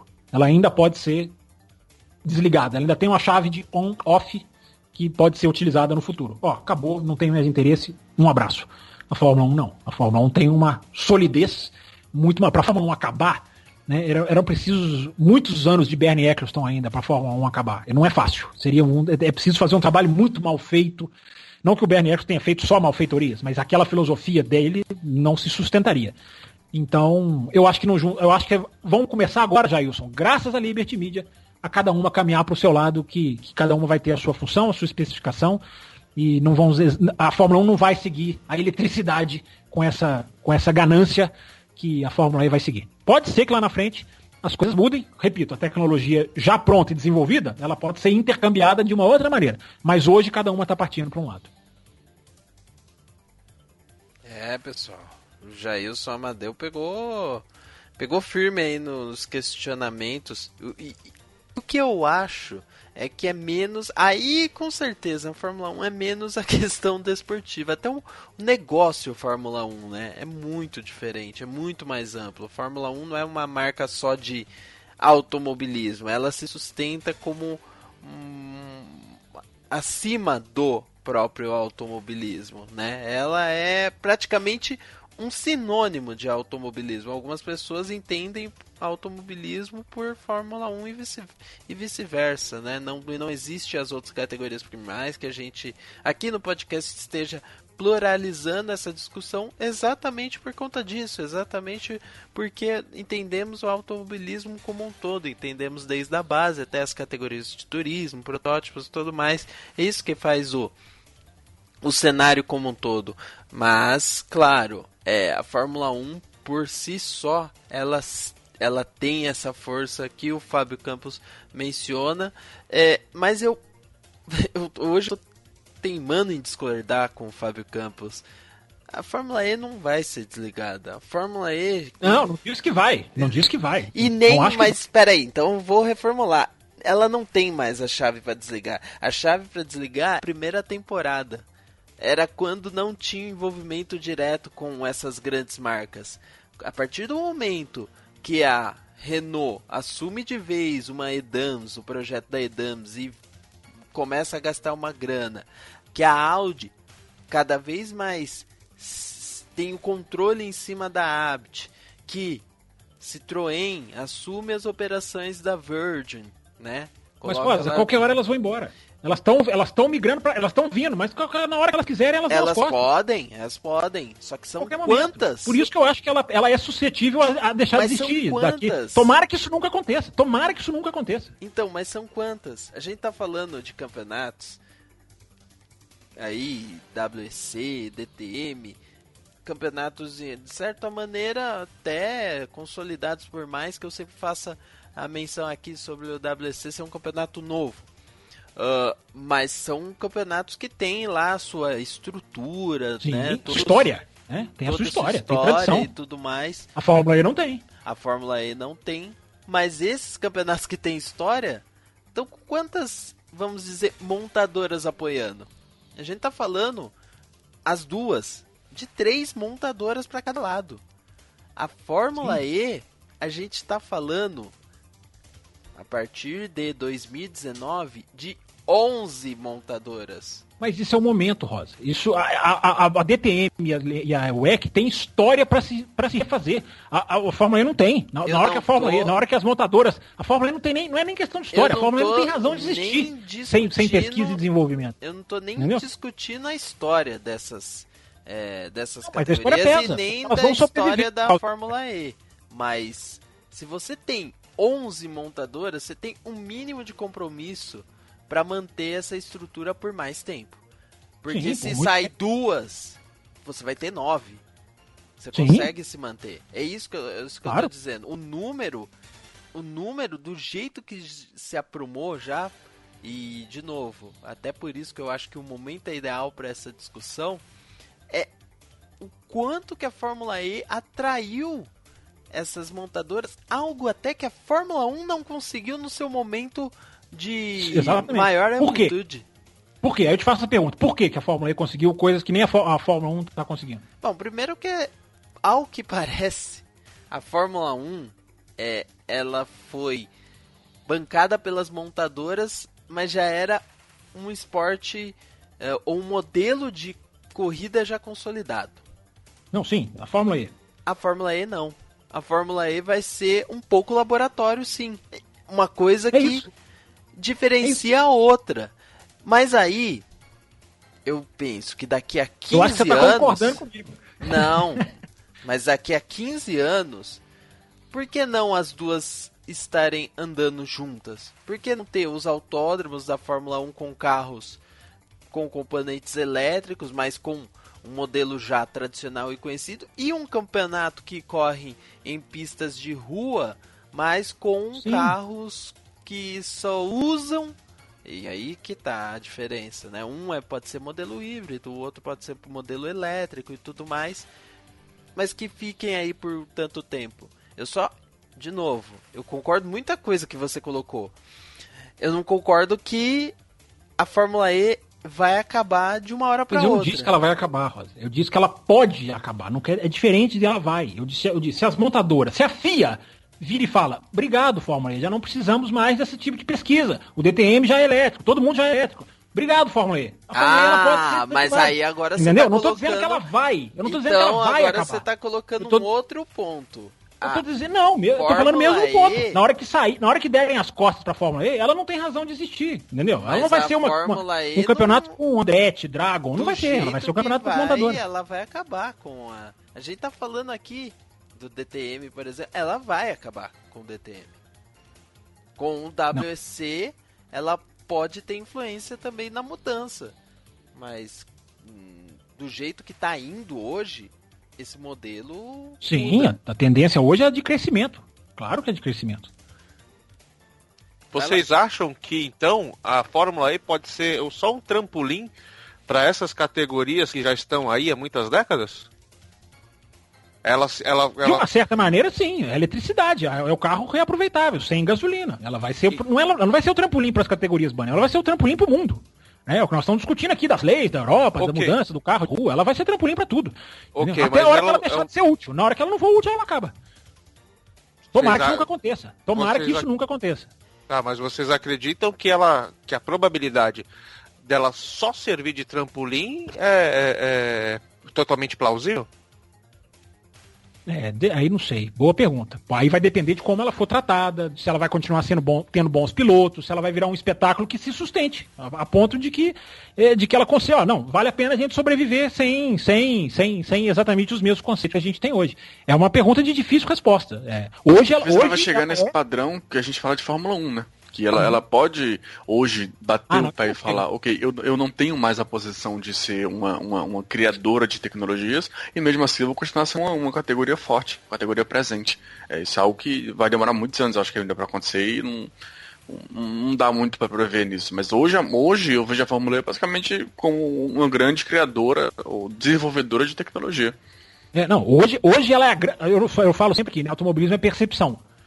Qual é a categoria mais atraente hoje na percepção mundial? É a Fórmula E. Hoje ela é a líder, ela supera as históricas, as que tem peso, tudo isso. Eu só acho que lá na frente, alguém quiser apertar a chavinha de off, essa chave é perigosa. Tomara que não aperte, eu torço aqui para não apertar. E a pergunta do Bunnyman é muito pertinente. Tomara que ela consiga ser um espetáculo grande, um espetáculo bom, e que com isso ela tenha os seus próprios meios, ela consiga fazer as suas próprias soluções. Não, eu coloquei meu ponto. Eu concordo bastante com isso que o Campos está falando. Agora, é difícil a gente falar sobre o futuro da categoria nesse ponto, porque isso, é verdade, acaba ficando muito em cima de achismo, né? Isso é perigoso falar nesse sentido, mas o cenário de hoje não te... Assim, O cenário de hoje, pra mim, eu falei, é uma categoria que hoje chama muita atenção, hoje vai desenvolver uma tecnologia de forma incrível. Como essa categoria daqui a vamos dizer, 7 anos, quando essa tecnologia estiver bem desenvolvida, ela tem forças para quando outras categorias mais tradicionais pegarem essa tecnologia já pronta dela, ela tem força para se manter? Enfim, de novo, é pensar muito na frente. Tomara que tenha. Então, eu acho que por que não teria? Se ela está sendo pioneira no automobilismo, eu não vejo por que ela acabaria. Olhando o cenário de hoje, né? Não vejo um motivo para ela acabar, não, cara. Tem que pensar assim, por exemplo, eu entendo quando o Fábio Campos coloca aqui, no futuro a NASCAR vai ser elétrico. Eu entendo isso, porque o cenário indica que vão precisar, em um momento vão ter que partir para esse modelo, por mais que seja difícil imaginar os americanos, tudo, mas um dia vão, pode demorar assim um século, mas um dia vão ir para esse modelo. Eu entendo isso e eu acho que ali não vai ter mudança. O dia que a NASCAR quiser mudar, ela muda e ninguém vai ser xingado por isso, ou até vai ter uma crítica ou outra, como sempre tem, mas é um cenário, um domínio muito específico, né? Um mercado muito específico. Mas, por exemplo, quando fala de um mercado europeu, que já daqui a 20 anos já vai ter uma gama de países que não aceitam carros movidos a combustão, só vão aceitar carros elétricos. Eu acho que dizer que essas categorias que estão aí hoje e que se sustentam com esse modelo antigo vão conseguir se adaptar dentro de um modelo que uma outra é especialista, eu acho que não é dizer assim que ela vai terminar, ela vai acabar, mas com certeza ela vai ter força e peso suficiente para determinar os rumos. Então, se acontece a Fórmula E se estabilizar, e já está hoje se estabilizando, daqui a 5, 10, 15, 20 anos a tendência é se manter ainda mais. É esse que é o meu ponto, né? Esse que é a questão. A discordância. Essa é a nossa discordância. É o X. Você tocou certinho no X, é isso aí. Porque... Eu acho que na hora que ela perdeu o pioneirismo, Rosa, ela corre risco. Hoje ela é pioneira, então hoje ela tá atraindo por isso. Mas então, é que aí a nossa discussão das outras categorias não teve a ver com pioneirismo. Teve a ver com custos. Eu coloquei a questão de leis. Sim. Então, assim, a gente tem que... alguém pode mencionar que mas o custo do pioneirismo é aceitável hoje em dia. Tudo bem, eu acho que sim. Eu acho que isso é o mais factível dentro de um sistema hoje que se pressupõe de tecnologias renováveis e tudo mais, mas ainda assim, quem domina as tecnologias tem a tendência de se estabelecer, de ser aquele que vai controlar o mercado. Uma coisa, por exemplo, que se me perguntassem há 20 anos atrás, que um site de buscas ia dominar o mercado de tecnologia, que é site de buscas só para fazer pesquisa?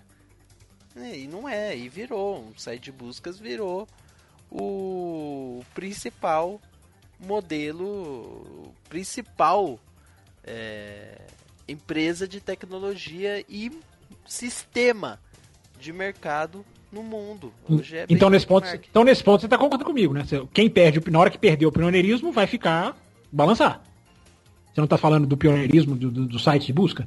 Na hora que a tecnologia da Fórmula E não for mais pioneira, ela vai balançar. Mas você está falando que ela pode. Por que ela poderia? Você vislumbrar algo... É uma possibilidade. Aí que tá, de novo, para tentar finalizar esse ponto.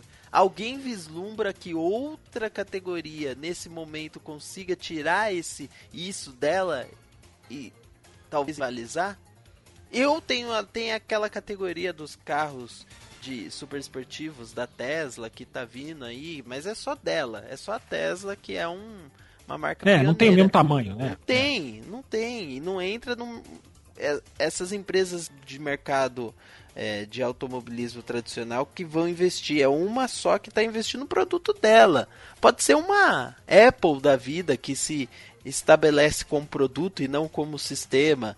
Mas o que eu estou falando é que peguem essa analogia. A Fórmula E pode ser o Google do automobilismo no futuro. E não a Apple. Tá?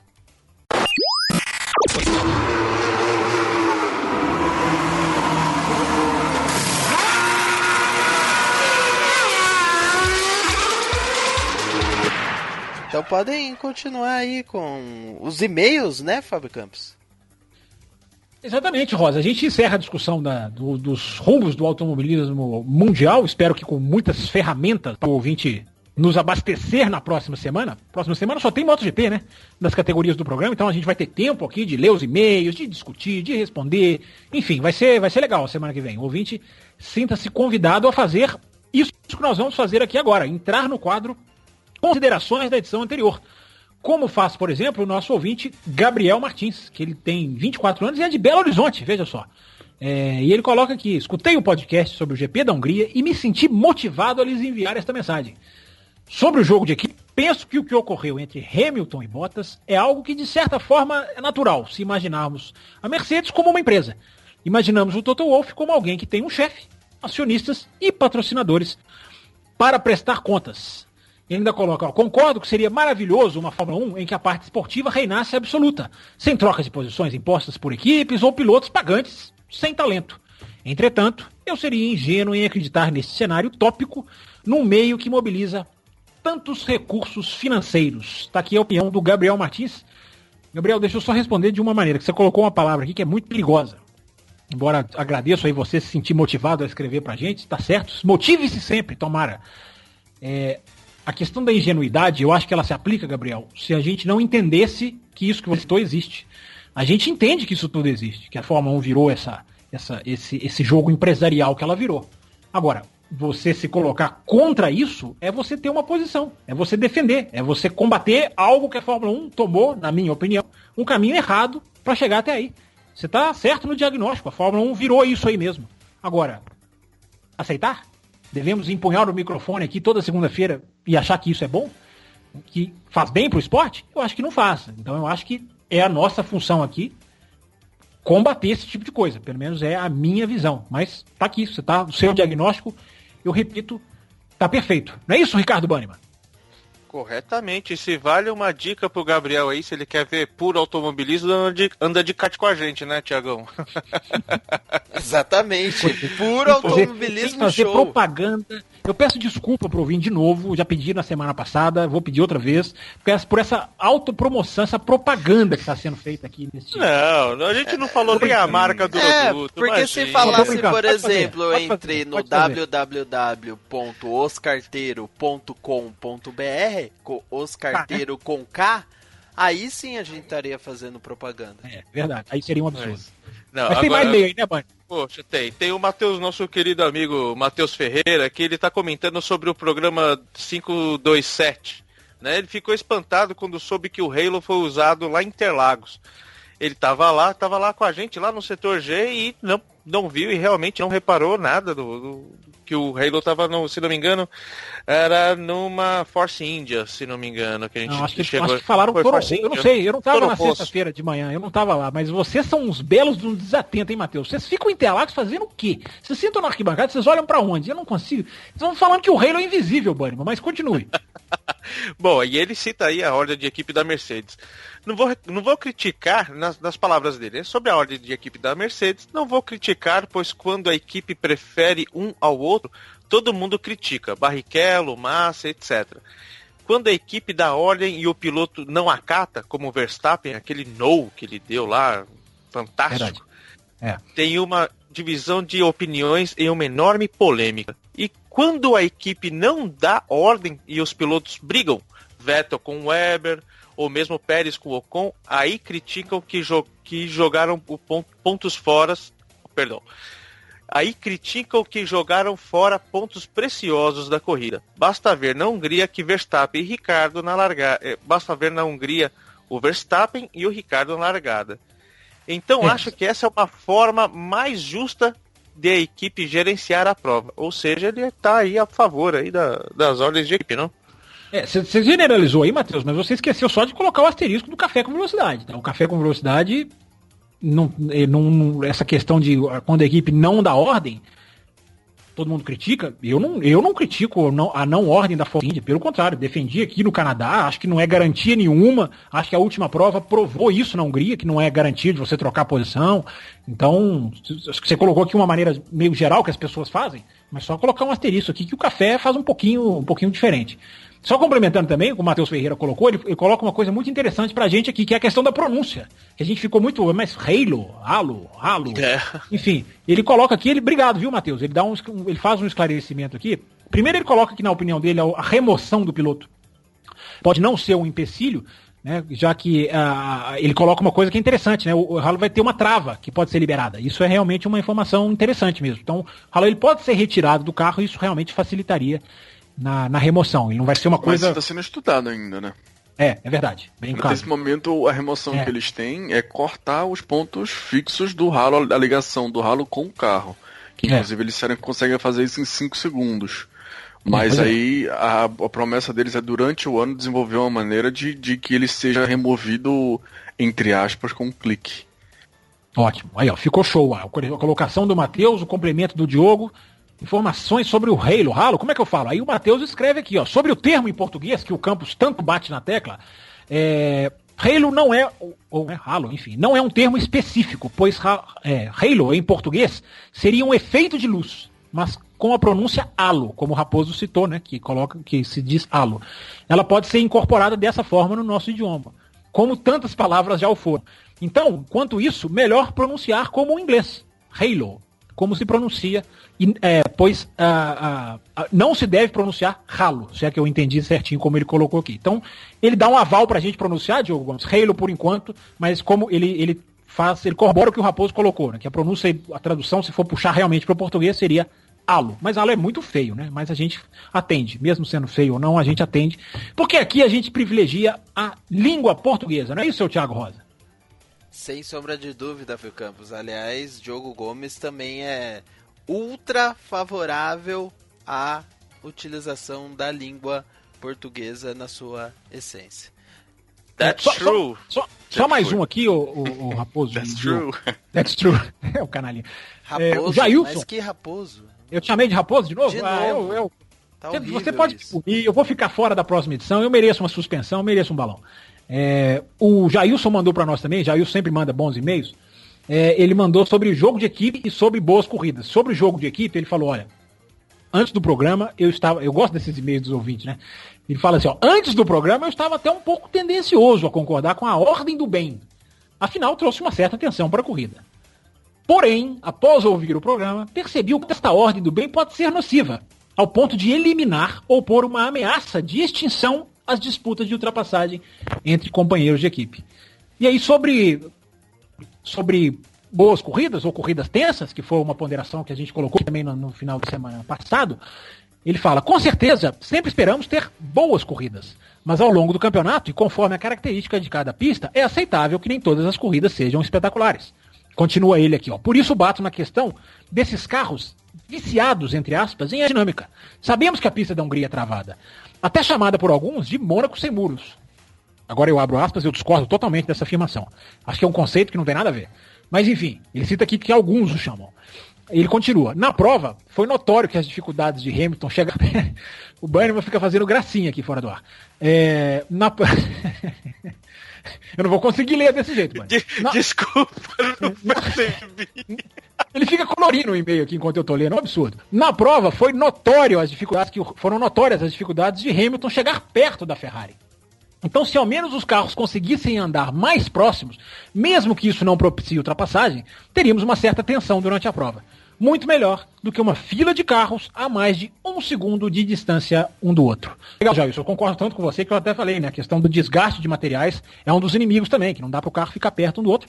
Mas legal, estão aí os e-mails então, Rosa, das considerações sobre o que foi falado aqui, agora que o Bannerman permitiu que eu lesse as considerações dos ouvintes sobre a edição passada. Eu acho que na edição seguinte, né, o Rosa, seu nome, tá? Seu nome Muito é Rosa. obrigado. Eu acho que na próxima semana a gente vai ter muito material para considerações da edição anterior aqui, porque nós vamos ter inclusive espaço para ler praticamente todas as que chegarem, né? Sim, sem sombra de dúvidas, nós vamos ter um programa bacana também semana que vem. Vamos ter, eu acho que quase 2 horas aí mais de 2 horas de discussões, né? O programa que sempre aí tem por volta de 3 horas, juntando todos os blocos. Por sinal, esse bloco sobre o cenário do automobilismo, né? O automobilismo morreu, de fato. A gente não chegou a uma resposta definitiva, mas abrimos caminhos para discussão em vários pontos sobre WEC, né, o WEC, sobre o DTM, aliás, sobre o WEC. Eu quero o Fábio Campos fica falando isso, que pode falar o WEC, mas foi o próprio Fábio Campos aqui que falou assim, Verdade. não, mas é WEC. Aí as pessoas ficam com isso na cabeça e depois ele vem e fala isso. Mas enfim. Tem razão. É que eu aprendi, Rosa, eu falei isso aqui no começo do programa. Eu percebi que essa não é uma abreviação tosca. Ela é um nome que a categoria é chamada em toda a Europa não, mas muito da mídia europeia. Então, eu revi a minha colocação. Mas muito obrigado por apontar o dedo na ferida e me acusar aqui de algo que você tem razão. Então, eu só tenho apontado dedos em feridas pertinentes. Mas falando sério agora, eu acho que o importante é ter essa discussão, abrir novos pontos de vista, poder buscar respostas, não simples respostas que muitos dos nossos meios de comunicação tradicionais buscam e dizem a respeito da entrada, que tudo vai ser lindo, maravilhoso, e para as outras categorias tudo vai ser ruim. Não é assim, tem os poréns, e aqui você ouve os poréns com todos os detalhes. Bom, a gente encerra por aqui este primeiro bloco do Café com Velocidade. Logo a seguir vai ter o bloco da MotoGP. Ricardo Bannerman vai estar presente, ele que não viu nem MotoGP nem Stock Car, mas tem algumas perguntinhas, alguns questionamentos que ele vai trazer ao longo desses blocos e já prometeu isso pra gente. Então se encerra aqui este bloco e voltamos semana que vem com mais um especial. Como que é, Fábio Campos, o nome do especial? Automobilismo e justiça. Qual é o peso e a necessidade ou a relevância da justiça no automobilismo? Ser justo, não a justiça desportiva, o automobilismo ser justo.